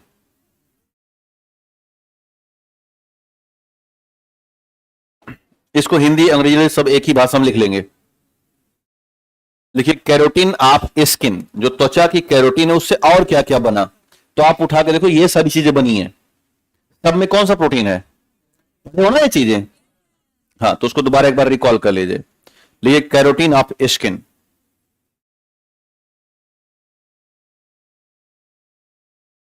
Carotene of skin. तो जानवरों की सींग बन जाती है, बड़े बड़े बाल या फर बनते हैं, पंजे, और ये हुप्स क्या भाई, खुर, खुर होता है ना जानवरों का। फेदर मतलब पंख, नेल्स और हेयर, ये सारे के सारे कैरोटीन प्रोटीन के कनेक्शन है, इनको ध्यान में रखिएगा। और ये सब आमतौर पे निकले कहां से हैं, स्किन के साथ। जो स्किन में कैरोटीन है उसका ही कन्वर्जन होता है और ऐसे चेंज हो जाता है। बन गया सबका। हाँ, तो अब एक अंग मिला हमें हाल फिलहाल में, देखो उसका, हाँ उसे हम बोलते हैं इंटरस्टिशियम। नाम सुना किसी ने? तो आइए उस पर चर्चा कर लेते हैं, लेकिन पहले हम लोग देखते हैं कनेक्टिव टिश्यू। तो लिखिएगा हेडिंग कनेक्टिव टिश्यू, उसके बाद इंटरस्टिशियम देख लेते हैं। त्वचा के नीचे एक नया अंग मिल गया ना, उसका नाम है इंटरस्टिशियम। जैसे त्वचा है वैसे सेम नीचे एक इंटरनल लेयर बन गई है।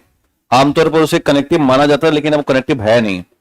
लिखिएगा हेडिंग कनेक्टिव टिश्यू, हेडिंग डाल लीजिएगा कनेक्टिव टिश्यू या संयोजी ऊतक, कनेक्टिव टिश्यू या संयोजी ऊतक।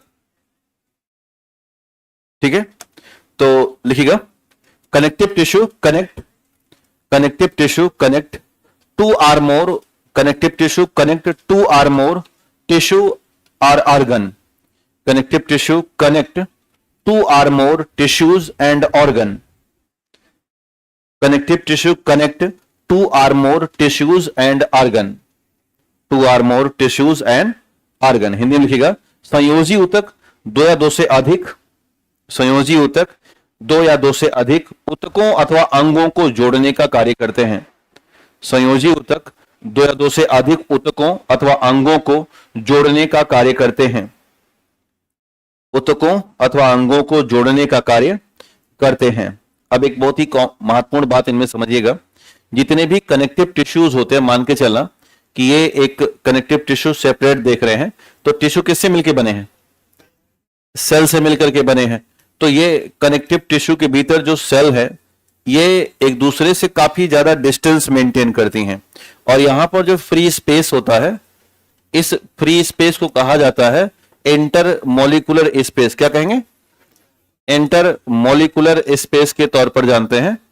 और जो इंटर मॉलिक्यूलर स्पेस है इसी को हम एक नाम देते हैं मैट्रिक्स। क्या बोलेंगे, मैट्रिक्स। तो एक बड़ा ही कॉन्सेप्ट दिमाग में रखिएगा कि एकलौती ये बॉडी में टिश्यू है, कनेक्टिव टिश्यू, जिनमें इंटर मॉलिक्यूलर स्पेस होते हैं, जिसे हम क्या बोलते हैं, मैट्रिक्स। एक बड़ा शानदार सा एग्जांपल है, जैसे हमारा ब्लड है, ब्लड में जो सेल है वो कौन कौन सी हैं, आरबीसी, डब्ल्यूबीसी और प्लेटलेट। लेकिन क्या केवल ब्लड में सेल ही है? उत्तर है नहीं, ब्लड में प्लाज्मा भी है, और excess value of amount present as a plasma approximate 55 to 60% value किसकी है, प्लाज्मा की है। तो ये जो खाली स्थान है ये हो सकता है आरबीसी हो या WBC है, प्लेटलेट्स हो, ये जो हमारी सेल है, और जो ये खाली स्थान देख रहे हैं ना, ये मैट्रिक्स है, और इसी मैट्रिक्स में क्या भर गया है, प्लाज्मा, तो जाकर के ब्लड हमारा पूरा होता है। तो ऐसे ही सारे कनेक्टिव टिश्यूज में ये बड़ी खासियत है कि इनके बीच में इंटरमोलिकुलर स्पेस प्रेजेंट होता है, जिसे हम क्या बोलते हैं, मैट्रिक्स के नाम पर जानते हैं। तो ये बात अगर एक चित्र अगर बना सकें तो अच्छी बात होगी, फिर लिखा जाए। फिगर बना सकते हैं, छोटा सा बना लीजिए, और उसमें यह दिखाना है कि इंटरमोलिकुलर स्पेस या मैट्रिक्स प्रेजेंट है, इंटरमोलिकुलर स्पेस या मैट्रिक्स प्रेजेंट है।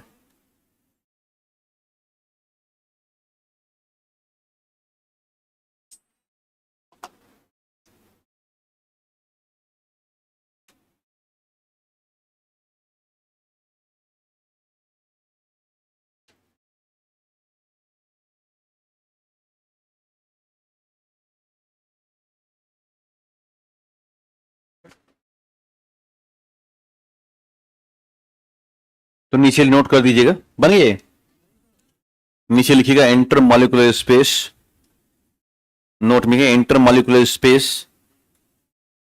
Is present between the cell of connective tissue, intermolecular space is present between the cell of connective tissue known as matrix. Intermolecular space is present between the cell of connective tissue known as matrix. Intermolecular space present between the connective tissue known as matrix. Hindi में लिखिएगा, संयोजी ऊतकों की कोशिकाओं के बीच, संयोजी ऊतकों की कोशिकाओं के बीच, संयोजी ऊतकों की कोशिकाओं के बीच, संयोजी ऊतकों की कोशिकाओं के बीच अंतर कोशिकीय अवकाश मौजूद होता है। संयोजी ऊतकों की कोशिकाओं के बीच अंतर कोशिकीय अवकाश मौजूद होता है, जिसे मैट्रिक्स कहा जाता है। अंतर कोशिकीय अवकाश मौजूद होता है, जिसे मैट्रिक्स कहा जाता है। अंतर कोशिकीय अवकाश मौजूद होता है, जिसे मैट्रिक्स कहा जाता है।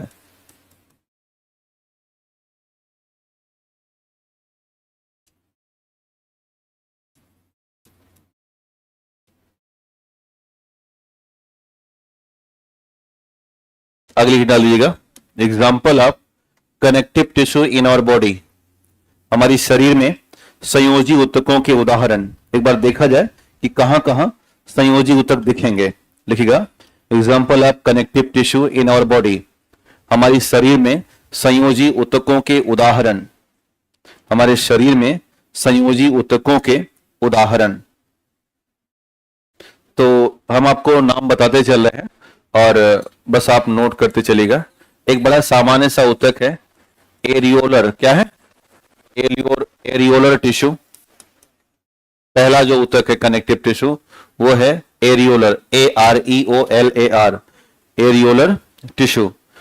दूसरा लिखिएगा एडिपोज टिश्यू, एडिपोज टिश्यू। तीसरा होता है liquid connective tissue, liquid connective tissue, और इसमें मुख्य तौर पर शामिल है ब्लड या ब्लड प्लाज्मा। ब्लड है तो प्लाज्मा अपने आप आ जाती है, और इसी में शामिल है लिम्फ, जानते हैं ना, हाँ, लिम्फ मतलब होता है लसिका, तो ऐसे आप पॉइंट करते चलना, लसिका, या इसे लिखिएगा रक्त। एरियोलर को जो हिंदी माध्यम के छात्र हैं वो ऐसे लिखेंगे, एरियोलर, क्या लिखेंगे, एरियोलर, तो कोई अंतर नहीं है। हालांकि आप चाहो तो इसे सामान्य संयोजी ऊतक, क्या लिखेंगे, सामान्य संयोजी ऊतक लिखेंगे। और जो एडिपोज है इसे आप पहली बात तो ऐसे लिखिएगा एडिपोज, और हिंदी लिखना है तो लिखिएगा वसा संयोजी ऊतक, वसा संयोजी ऊतक। और लिक्विड कनेक्टिव टिश्यू है तो द्रव संयोजी ऊतक हो जाएगा। इतना हिंदी आप लिखते चलिएगा। इसके बाद और अंदर जाएंगे तो हमें थोड़े सॉलिड कनेक्टिव टिश्यू दिखते हैं, तो नेक्स्ट लिखिएगा चौथा solid connective tissue, solid connective tissue यानी कि ठोस संयोजी ऊतक, ठोस संयोजी ऊतक। और जो सॉलिड कनेक्टिव टिश्यू इसमें आता है बोन, क्या आएगा? बोन, कार्टिलेज, अस्थि और उपस्थि, लिखिएगा। बोन को हिंदी में अस्थि कहते हैं, हड्डी, और कार्टिलेज को उपस्थि कहते हैं, LAZE, कार्टिलेज। बोन और कार्टिलेज, हड्डी और उपहड्डी पढ़ते समय हम टेंडन और लिगामेंट भी पढ़ते हैं, तो उसी के नीचे 5 नंबर डाल दीजिएगा। टेंडन और लिगामेंट ये भी हमारा कनेक्टिव टिश्यू है, तो लिखिएगा tendon and ligament, tendon and ligament, tendon and ligament. तो कितने सारे याद हो गए? एक तो सामान्य संयोजी ऊतक है, उसको भी देख लिया जाएगा। आप क्या क्या जानते हो? मेरी नजर में तो यही है कि आप इन दोनों को नहीं जान रहे हो। एरियोलर और एडिपोज तो पहली बार शायद सुना होगा, लेकिन आप इसे जानते हो। किसे? ब्लड को, ब्लड प्लाज्मा को और लिम्फ को। आप हड्डी भी सुना होगा और उपहड्डी भी सुना होगा, टेंडन और लिगामेंट भी सुना होगा।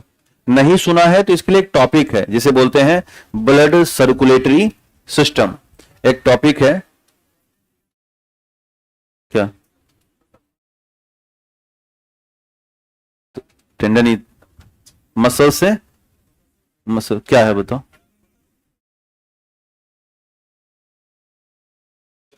सेलेक्सल, अब मुझे तत्काल नहीं पता है, देख लेते हैं क्या होता है। तो ये सारी चीजें जो बोन और कार्टिलेज है उसके लिए हम स्केलेटल सिस्टम पढ़ते हैं, वहां हम ये मिल जाता है। तो हमारे पास जो मेन पढ़ना वो कौन सा है? एरियोलर और एडिपोज, ये टॉपिक हम यहां कवर करेंगे। और लिक्विड और सॉलिड वाला कहां कर गए? लिक्विड वाला कार्डियक सिस्टम में और सॉलिड वाला स्केलेटल सिस्टम में देख लेंगे। तो 2 टॉपिक यहां से बन जाते हैं, मानव रक्त परिसंचरण तंत्र और मानव का अस्थि तंत्र। ये दोनों टॉपिक वास्तव में डायरेक्टली ज्वाइन होते हैं, कहां से?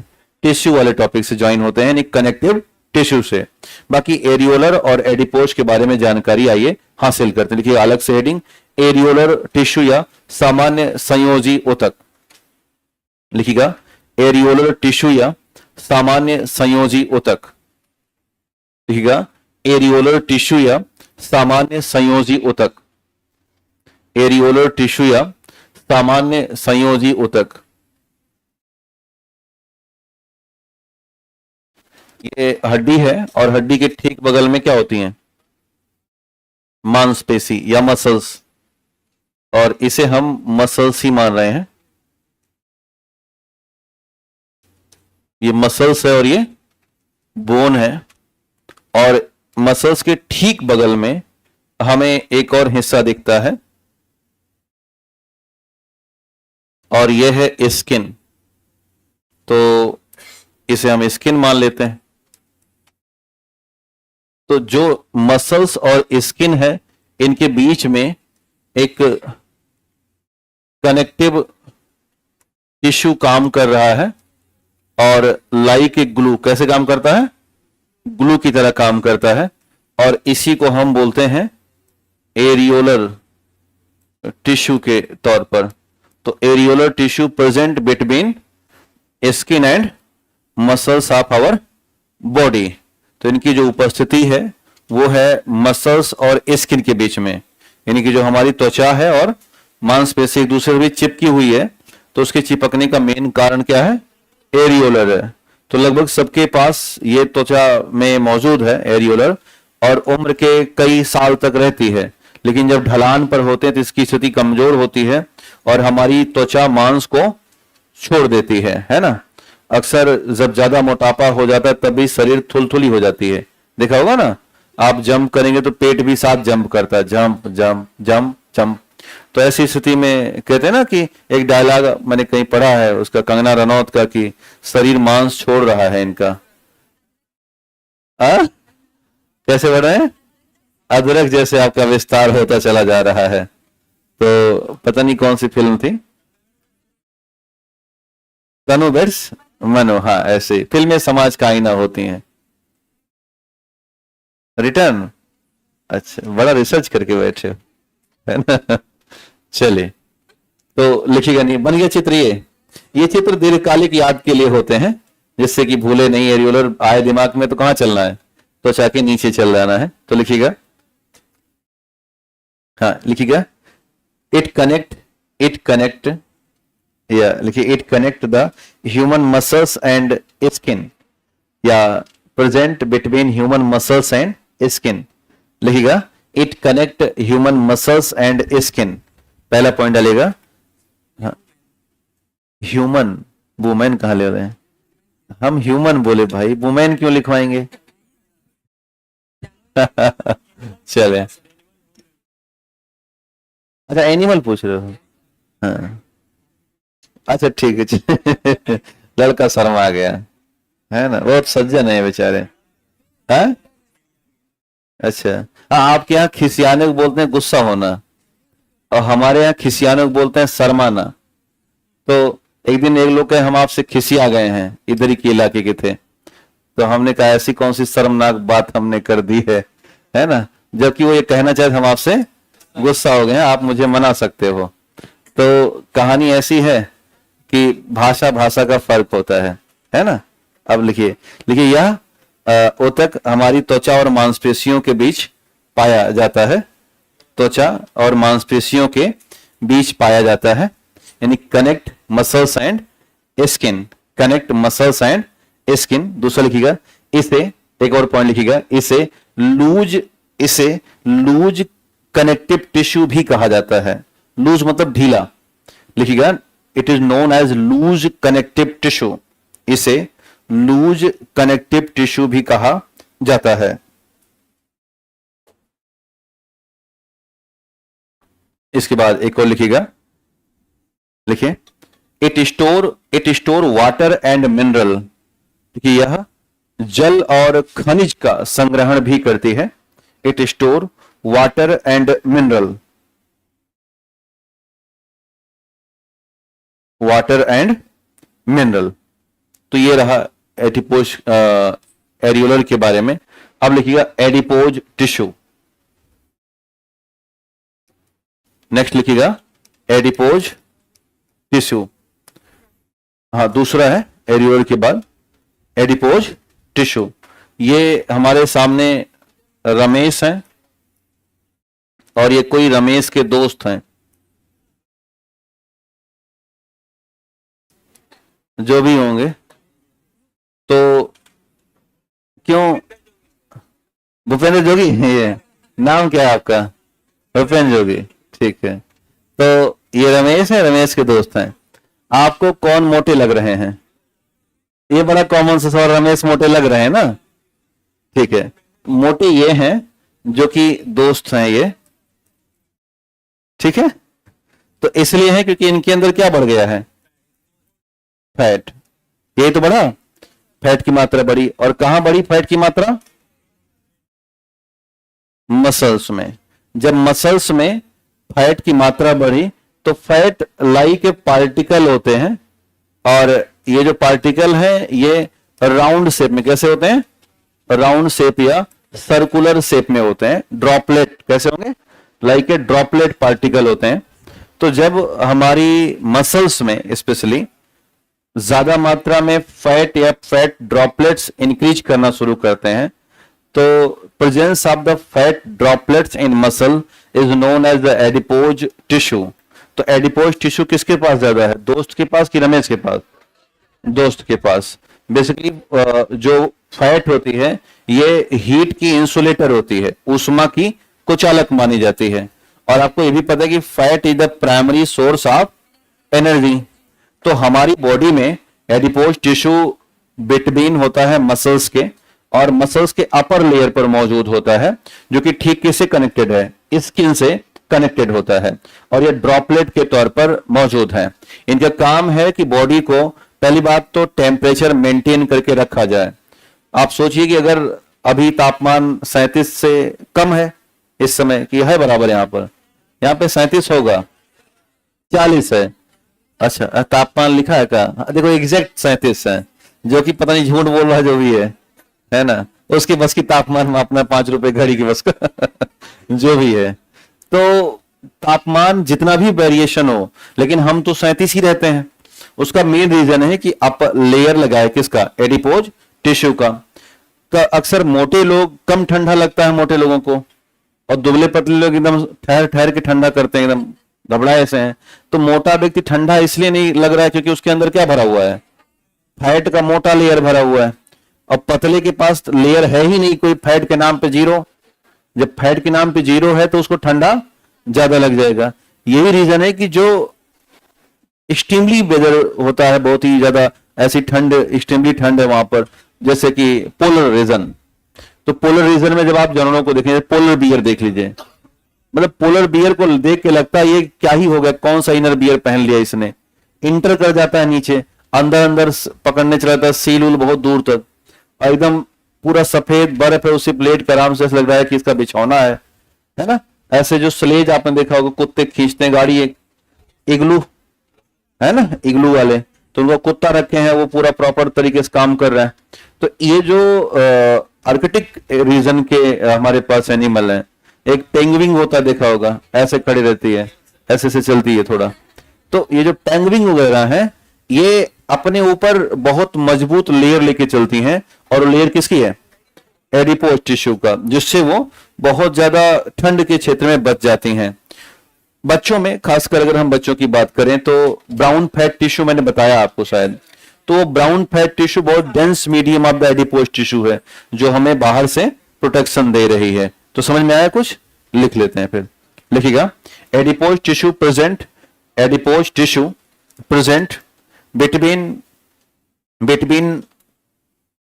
skin and muscles, adipose tissue present between skin and muscles as a fat droplet, adipose tissue present between skin and muscle as a fat droplet, adipose tissue present between skin and muscles as a fat droplet, especially the upper layer of the muscles, especially the upper layer of the muscles, especially the upper layer of the muscle represent adipose tissue, especially the upper layer of the muscles represent adipose tissue। Hindi में लिखिएगा, देखिए adipose tissue हमारी त्वचा और मांसपेशियों के बीच में, adipose tissue हमारी त्वचा और मांसपेशियों के बीच में वसा की गोलिकाओं के रूप में मौजूद होते हैं। हमारी त्वचा और मांसपेशियों के बीच में वसा की गोलिकाओं के रूप में मौजूद होते हैं, वसा की गोलिकाओं के रूप में मौजूद होते हैं। मुख्य तौर पर वसा की गोलिकाओं के रूप में मौजूद होते हैं, मुख्य तौर पर मांसपेशियों की प्राथमिक परत, मुख्य तौर पर मांसपेशियों की प्राथमिक परत एडिपोज ऊतक रखती है। मुख्य तौर पर मांसपेशियों की प्राथमिक परत एडिपोज ऊतक रखती है।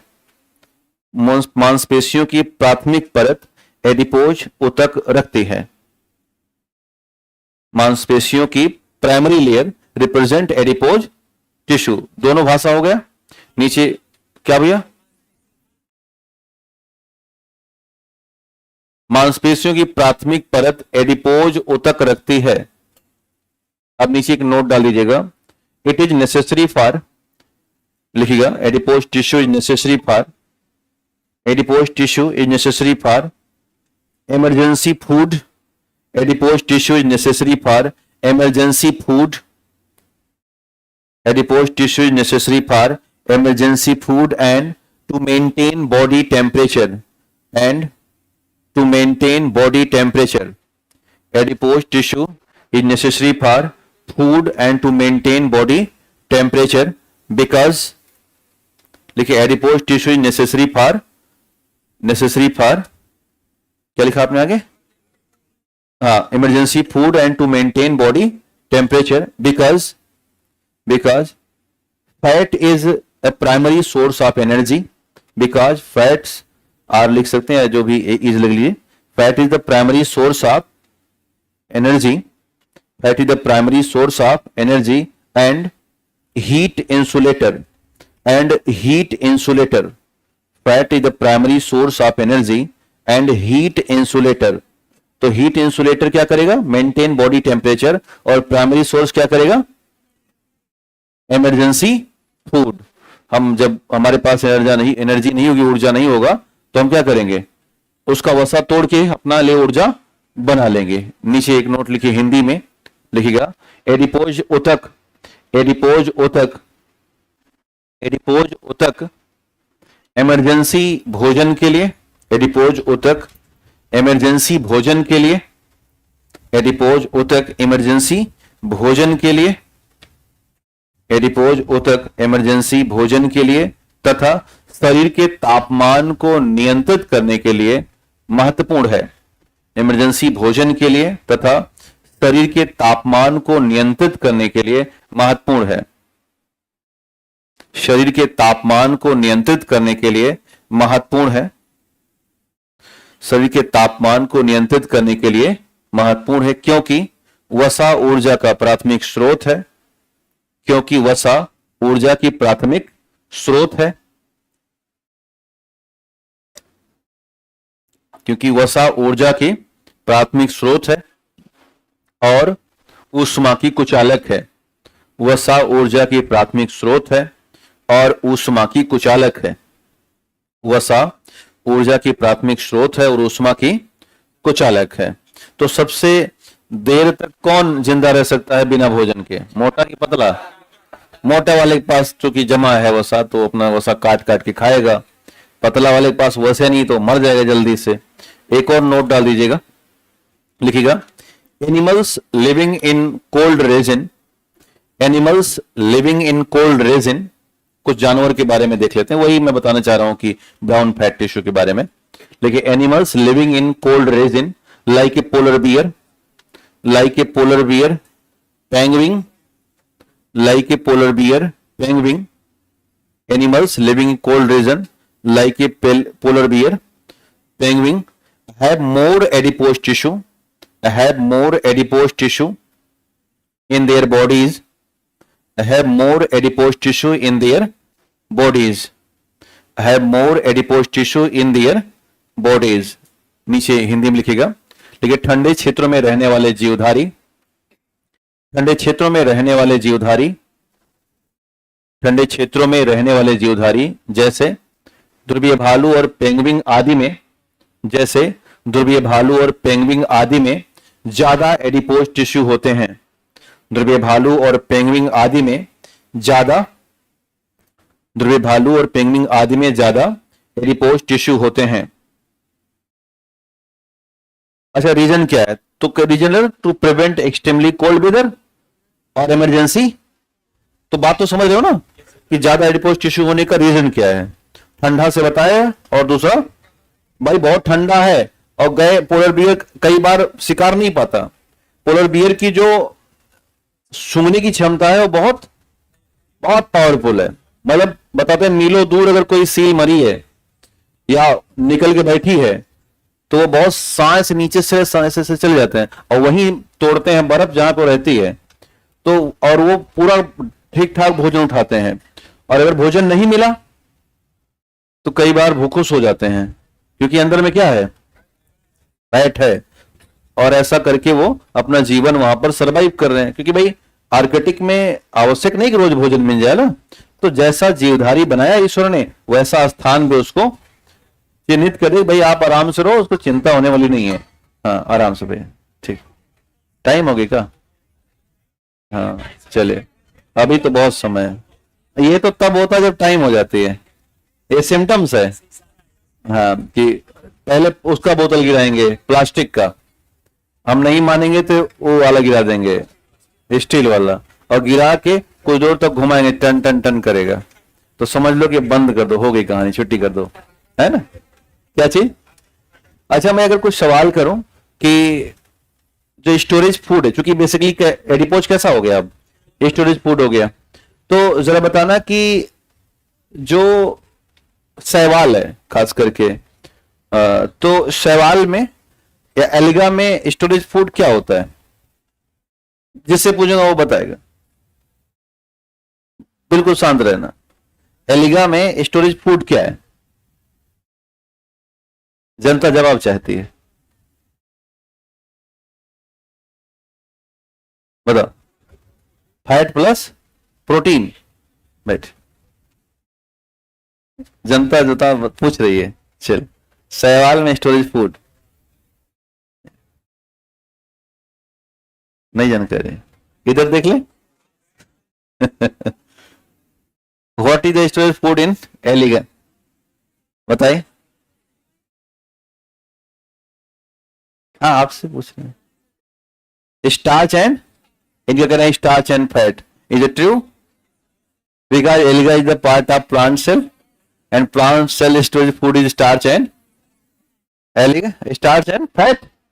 और एनिमल सेल, हाँ बैठ गए, बहुत सारा ग्लाइकोजन एंड, कहाँ रहता है दिमाग को महाराज? अब तो पढ़ के निकले हो ना, हम लोग तो पढ़े हैं ना। मैं जानबूझ के प्लांट सेल का नाम ही नहीं लिया, अगर लेता तो आप फंस जाते। अब तो बता देते, हमने क्या बोला?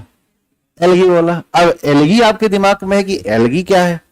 अक्सर ध्यान देना, हम जब माइक्रो ऑर्गेनिज्म की बात करें, बैक्टीरिया, एल्गी या फंगस, तो सवाल आपके मन में कठिन हो जाते हैं, कारण कि आपका ध्यान माइक्रो ऑर्गेनिज्म पर नहीं होता। ध्यान रखना कि ये सब किस में जा रहे हैं? प्लांट में जाते हैं। और प्लांट में जाते हैं तो ये सब क्या दिखाएंगे? प्लांट सेल जैसी एक्टिविटी दिखाएंगे। चलिए आगे बढ़ लेते हैं, ध्यान करो, है ना। अब लिखिएगा हेडिंग इंटरस्टिशियम। लिखिएगा हेडिंग इंटरस्टिशियम। एक नया अंग है 80 नंबर का, लिखिएगा 18th ऑर्गन, 80 TH अंग। 80वां अंग है ये बॉडी में। इंटरस्टिशियम लिखिएगा, 18th organ of the body, new founded organ है ये।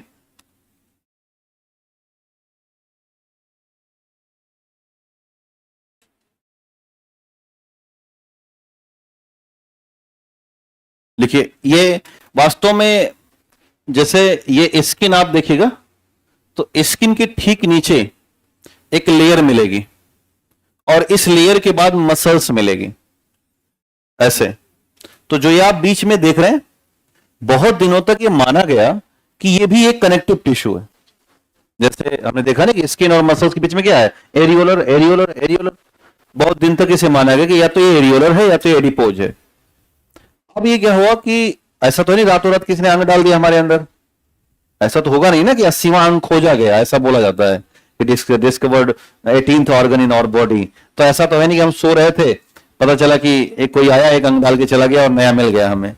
वो होते हैं, जब भी कोई अंग खोजा जाएगा तो वो पहले क्या था? ऊतक था। क्या था? ऊतक था। जैसे हमने किसको, प्लूटो को बाहर निकाल दिया और फिर अंदर कर ले, तो बाहर निकाल दिया, अंदर कर लिए, तो क्या हो गया? मतलब हमारी नजर में तो बहुत कुछ हो गया ना। बाहर निकाल दिया ग्रह से बाहर, अंदर के ग्रह के अंदर। तो वैसे बाहर निकाल दिए तो ऊतक और अंदर कर लिए तो अंग। तो शुरुआत में ये जो आप देख रहे हैं पार्ट, ये पार्ट कनेक्टिव टिश्यू मानते थे, या तो एरियोलर या तो एडिपोज। लेकिन अभी क्या है कि इन्होंने इसको कह दिया कि नहीं, ये लाइक ए ऑर्गन बिहेव कर रहा है और इसका नाम दिया इन्होंने इंटरस्टिशियम। तो प्रेजेंट टाइम में areolar tissue and adipose tissue turn into new organ known as interstitium. Basically, interstitium is a fluid fill type of the organ. इसमें एक द्रव भरा हुआ है, which is work as a shock absorbing. जैसे किसी ने मारा धपा, तो अब जब यहां पर तेजी से मुक्का लगा या प्रेशर आया तो इसके नीचे इंटरस्टिशियम लगा है, उसमें फ्लूइड फिलिंग की गई है। और जब आप किसी ने मारा तो उसने क्या किया कि प्रेशर को चारों तरफ डिस्ट्रीब्यूट कर दिया और डिस्ट्रीब्यूट करके उसने शॉक को ऑब्जर्व कर लिया। तो ऑब्जॉर्व कर लिया जब शॉक को, तो हमें जो चोट लगनी थी तेज वाली वो नहीं लगी, कम लगी। तो अब शॉक एब्जॉर्बिंग के लिए जो नीड है वो पूरी ऑल ओवर बॉडी है। और जहां जहां स्किन है, वो चाहे आउटर लेयर हो या इनर लेयर हो, हर स्किन के ठीक नीचे क्या मौजूद है? इंटरस्टिशियम, यहां तक कि जहां इसकी नहीं भी है वहां भी मौजूद है। इसलिए आज के दौर में अगर आपसे पूछा जाए कि largest organ of the body, तो ये हो गया बात अलग है, किताबों ने भी अपडेट नहीं किया, एनसीईआरटी तो भी अपडेट करने का चांस ही नहीं उसमें। लेकिन हाँ, अभी जो नॉलेज की जानकारी है, जब बात है वो यही है कि स्किन से भी बड़ा कौन हो गया है, इंटरस्टिशियम हो गया है। तो है ये क्या, कनेक्टिव टिश्यू, लेकिन अब इसे हम क्या करें, ऑर्गन करें। मेन काम क्या है, शॉक ऑब्जर्विंग करना। समझ में आ गया? तो लिखिएगा इंटरस्टिशियम, लिखिएगा interstitium is a fluid filled type of the organ. Interstitium is a fluid filled type of the organ. Interstitium is a fluid fill type of the organ, द्रव से भरा हुआ ऑर्गन है, fluid fill type of the organ which is present with inner layer of the skin, which is present with inner layer of the skin, which is present with inner layer of the skin, which is present with inner layer of the skin in all over body, which is present with inner layer of the skin in all over body। Hindi में लिखिएगा interstitium द्रव से, विशेष द्रव से भरा हुआ एक अंग है। इंटरस्टिशियम विशेष द्रव से भरा हुआ एक अंग है जो कि त्वचा की आंतरिक परत के साथ, विशेष द्रव से भरा हुआ एक अंग है, विशेष द्रव से भरा हुआ एक अंग है जो कि त्वचा की आंतरिक परत के साथ, जो कि त्वचा की आंतरिक परत के साथ, जो कि त्वचा की आंतरिक परत के साथ पूरी शरीर में मौजूद है। त्वचा की आंतरिक परत के साथ पूरी शरीर में मौजूद है, पूरी शरीर में मौजूद है। नीचे एक नोट डाल दीजिएगा, देखिए interstitium work as a shock absorber in our body.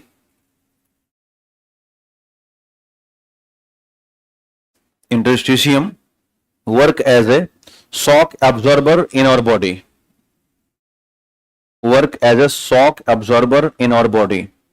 ये झटके को क्या कर रहा है, चोट को बचा रहा है, चोट को सोख ले रहा है। तो नीचे एक हिंदी में नोट डाल लीजिएगा, देखिए इंटरस्टिशियम हमें चोट से बचाता है, इंटरस्टिशियम हमें चोट से बचाता है।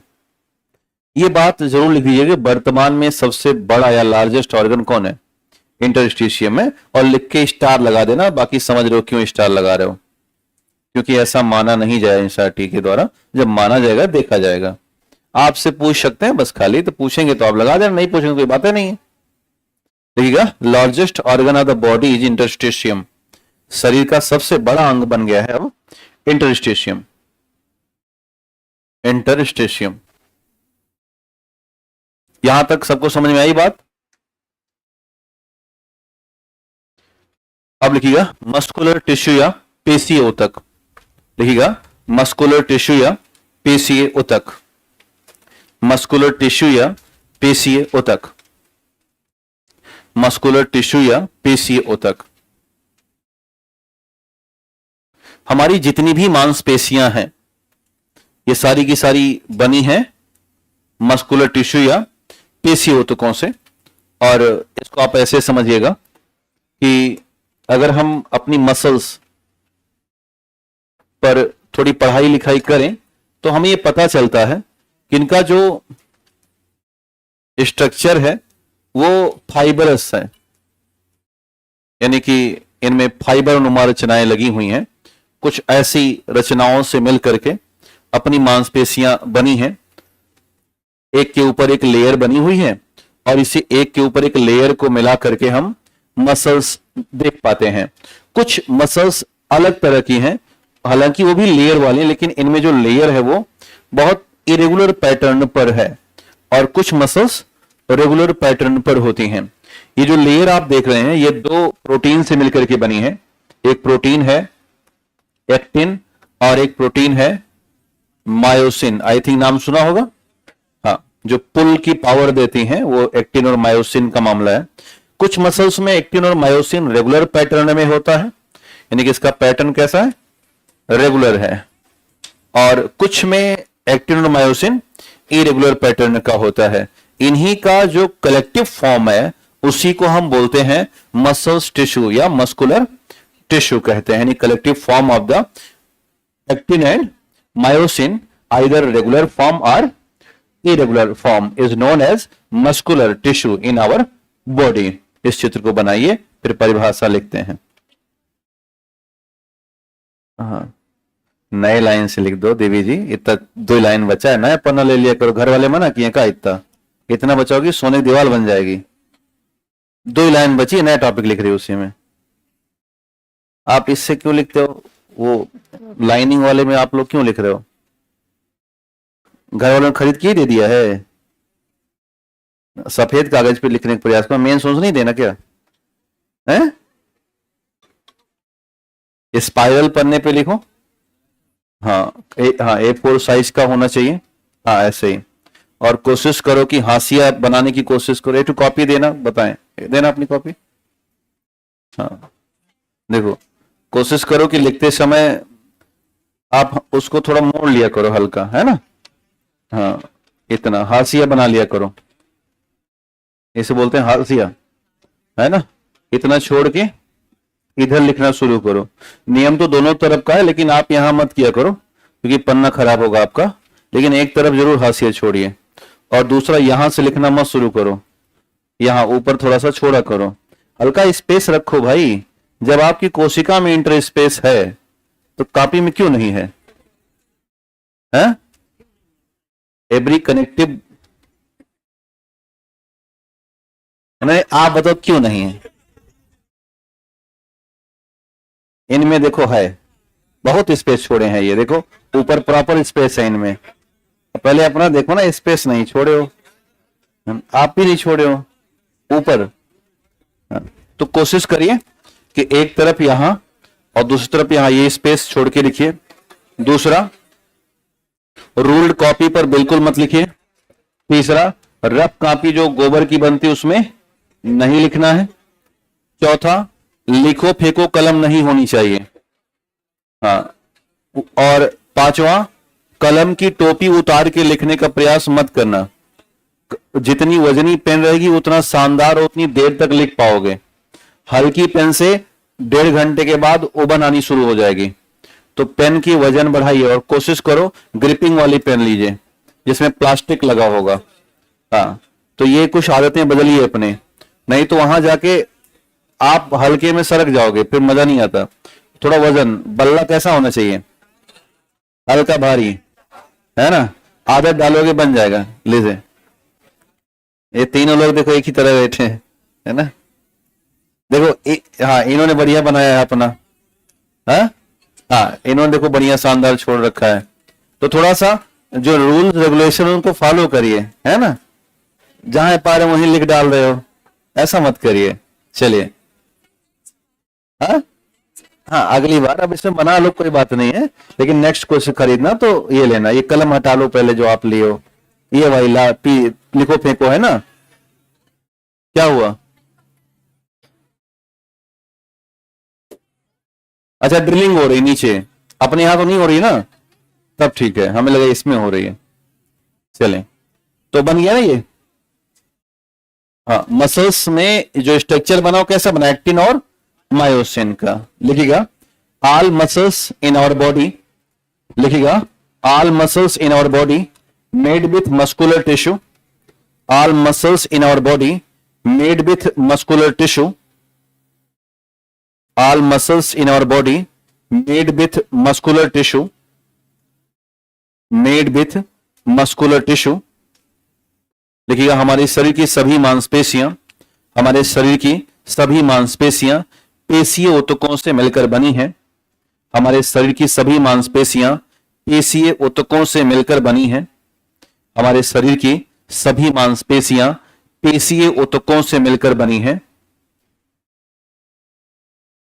अंग्रेजी में आगे बढ़ाना। लिखिए एंड, लिखिए ऑल, लिखिएगा all muscles in our body made with muscular tissue. लिखिए and muscular tissue, and muscular tissue are formed with actin and myosin, and muscular tissues are formed with actin and myosin, either regular pattern or irregular pattern. Actin and myosin protein, either regular pattern or irregular pattern. लिखिए, and muscular tissue are formed with actin and myosin protein, actin and myosin protein, either regular pattern or irregular pattern. लिखिए, and muscular tissues are formed with actin and myosin, either regular pattern or irregular pattern. Hindi में लिखिएगा, पेशीय ऊतक actin और myosin protein के बने होते हैं। पेशीय ऊतक एक्टिन और मायोसिन प्रोटीन के बने होते हैं। या तो रेगुलर को हिंदी में क्या कहते हैं? नियमित। हाँ, या तो नियमित अथवा अनियमित रचना में, या तो नियमित अथवा अनियमित रचना में, या तो नियमित अथवा अनियमित रचना में, नियमित अथवा अनियमित रचना में, नियमित अथवा अनियमित रचना में। नीचे एक नोट डाल दीजिएगा, लिखिए, मायोसाइट आर सार्कोसाइट्स। नोट लिखिएगा, मायोसाइट्स आर सार्कोसाइट्स। हाँ, मायोसाइट या sarcocytes is the cell of the muscular tissue. Myocytes are sarcocytes is the cell of muscular tissue. Myocytes are sarcocytes is the cell of muscular tissue, and myology is the study of muscular tissue. Myology myocytes से बना है। Myocytes or sarcocytes is the cell of muscular tissue, and myology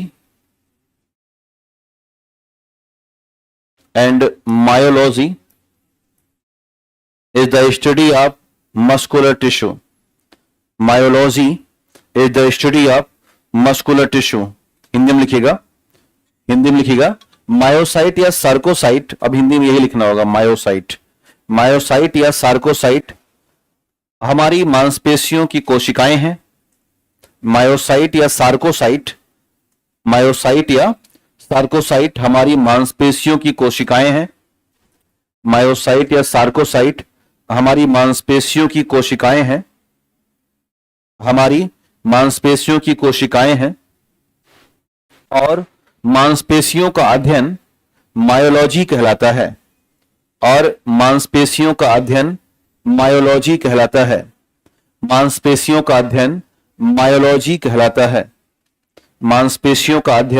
myology कहलाता है। तो दो शब्द तीन मिले, मायोसाइट या sarcocyte is the cell of muscle, और दूसरा एक शब्द मिला मायोलॉजी। तो मायोलॉजी में हम पूरा जितनी मांसपेशी का अध्ययन है वो शामिल कर लेते हैं। हम बता रहे हैं कि हमारी मांसपेशियां केवल एक एक्शन लेती है, उसका नाम है pull action, not take a part in push action.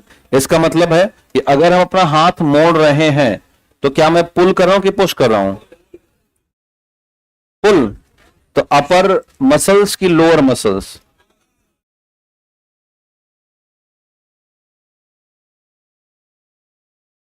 अब ध्यान में, फिर से मैं सवाल दोहरा रहा हूं।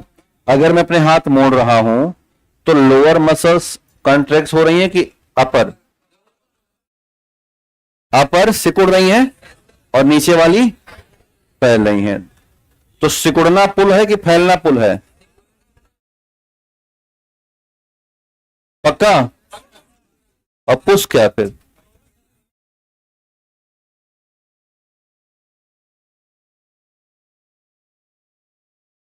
हम क्या बता रहे हैं? जो मैं बताऊं वही मान लोगे? चलिए ठीक है। देखो, हम जब मसल्स के साथ वर्क करते हैं तो एक कपुलिंग वर्क है। कैसा है? कपुलिंग। तो कपुलिंग वर्क मतलब है कि एक तरफ हम पुल कर रहे हैं। क्या कर रहे हैं? पुल। जब पुल कर रहे हैं तो एक मसल एक्सपेंशन में आ रही है, नीचे वाली क्या हो रही है? इसका एक्सपेंशन, और ये इसका कॉन्ट्रेक्शन हो रहा है। और जब कॉन्ट्रेक्शन होता है तभी स्टिफनेस क्या आएगा, कड़ापन आता है ना, ऐसे कहते हैं कि देखो ये देखो कितना टाइट है, अक्सर लोग दिखाते हैं कि हमारे डोले सोले कितने हैं, है ना, तो स्टिफनेस आया। तो ये कपलिंग वर्क कर रही है, तो वही बात मैं लिखाना चाहता हूं, लिखिएगा आवर मसल्स टेक प्लेस, हाँ नोट में लिख लीजिएगा, लिखिएगा in our muscles can only a pull action, in our muscles can only a pull action, in our muscles can only a pull action, can only a pull action, they do not provide push action, लिखिएगा they do not provide push action, लिखिएगा in our muscles can only a pull action, can only a pull action, they do not provide push action। Hindi में लिखिएगा हमारी मांसपेशियां केवल पुल action प्रदान करती हैं, पुल एक्शन प्रदान करती हैं, इनके द्वारा पुश एक्शन नहीं होता, इनके द्वारा पुश एक्शन नहीं होता, इनके द्वारा पुश एक्शन नहीं होता। देखिए हिंदी में कि अंग्रेजी में, लेकिन हमारी मांसपेशियां केवल पुल एक्शन देती हैं, हमारी मांसपेशियां केवल पुल एक्शन प्रोवाइड करती हैं, हमारी मांसपेशियां केवल पुल एक्शन प्रोवाइड करती हैं, यह पुश एक्शन नहीं देती, यह पुश एक्शन नहीं देती। उसी में आगे बढ़ाना, लिखिए जब मांसपेशियां संकुचित होती हैं, when muscles are contract, जब मांसपेशियां संकुचित होती हैं तो यह काफी कठोर हो जाती हैं, stiffness, they turn into stiffness property, तो यह काफी ये तो सब जान रहे हैं हालांकि, तो यह काफी कठोर हो जाती हैं, जब मांसपेशियां संकुचित होती हैं तो यह काफी कठोर हो जाती हैं, और इनका आकार कैसा, बड़ा कि छोटा, और इनका आकार छोटा हो जाता है, और इनका आकार छोटा हो जाता है, और इनका आकार turn into stiffness and small size. रुको, हिंदी में अंग्रेजी में, अरे सुना ही नहीं दे रहा है, हमें पता है तभी आप चिल्ला रहे हो। लिखिएगा when muscles contract they turn into stiffness and small size, they turn into stiffness and small size। जब मांसपेशियों में संकुचन होता है तो ये कठोरता की तरफ और छोटे आकार की हो जाती हैं, कठोर और छोटे आकार की हो जाती हैं। अब लिखिएगा टाइप ऑफ मस्कुलर टिश्यू, लिखिएगा टाइम हो गया, एक नोट और लिख लो फिर छोड़ते हैं। लिखिएगा total number of muscles present in our body, type मत लिखो फिर, टोटल कितनी होती हैं, total number of muscles present in our body, देखो क्लियर है नहीं, लोगों में ये डेफिनेट नहीं होती हैं, 639 639 मानी गई हैं। ठीक है, total number of muscles present in our body is 639, 639 total number of muscles present in our body is approx, लगा देना, लगभग लिख देना, अप्रॉक्स, एग्जैक्ट मत लिखना, अप्रॉक्स लगा नहीं फंस जाओगे।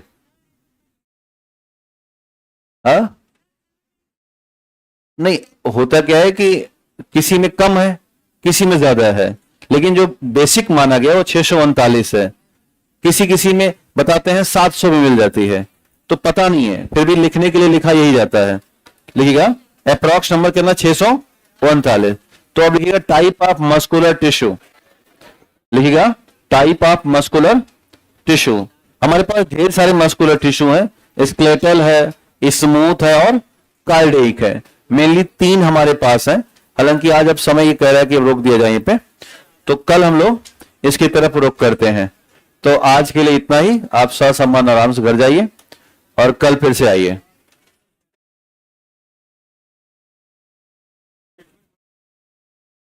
अब ये कैसे बता दूं मैं आपको।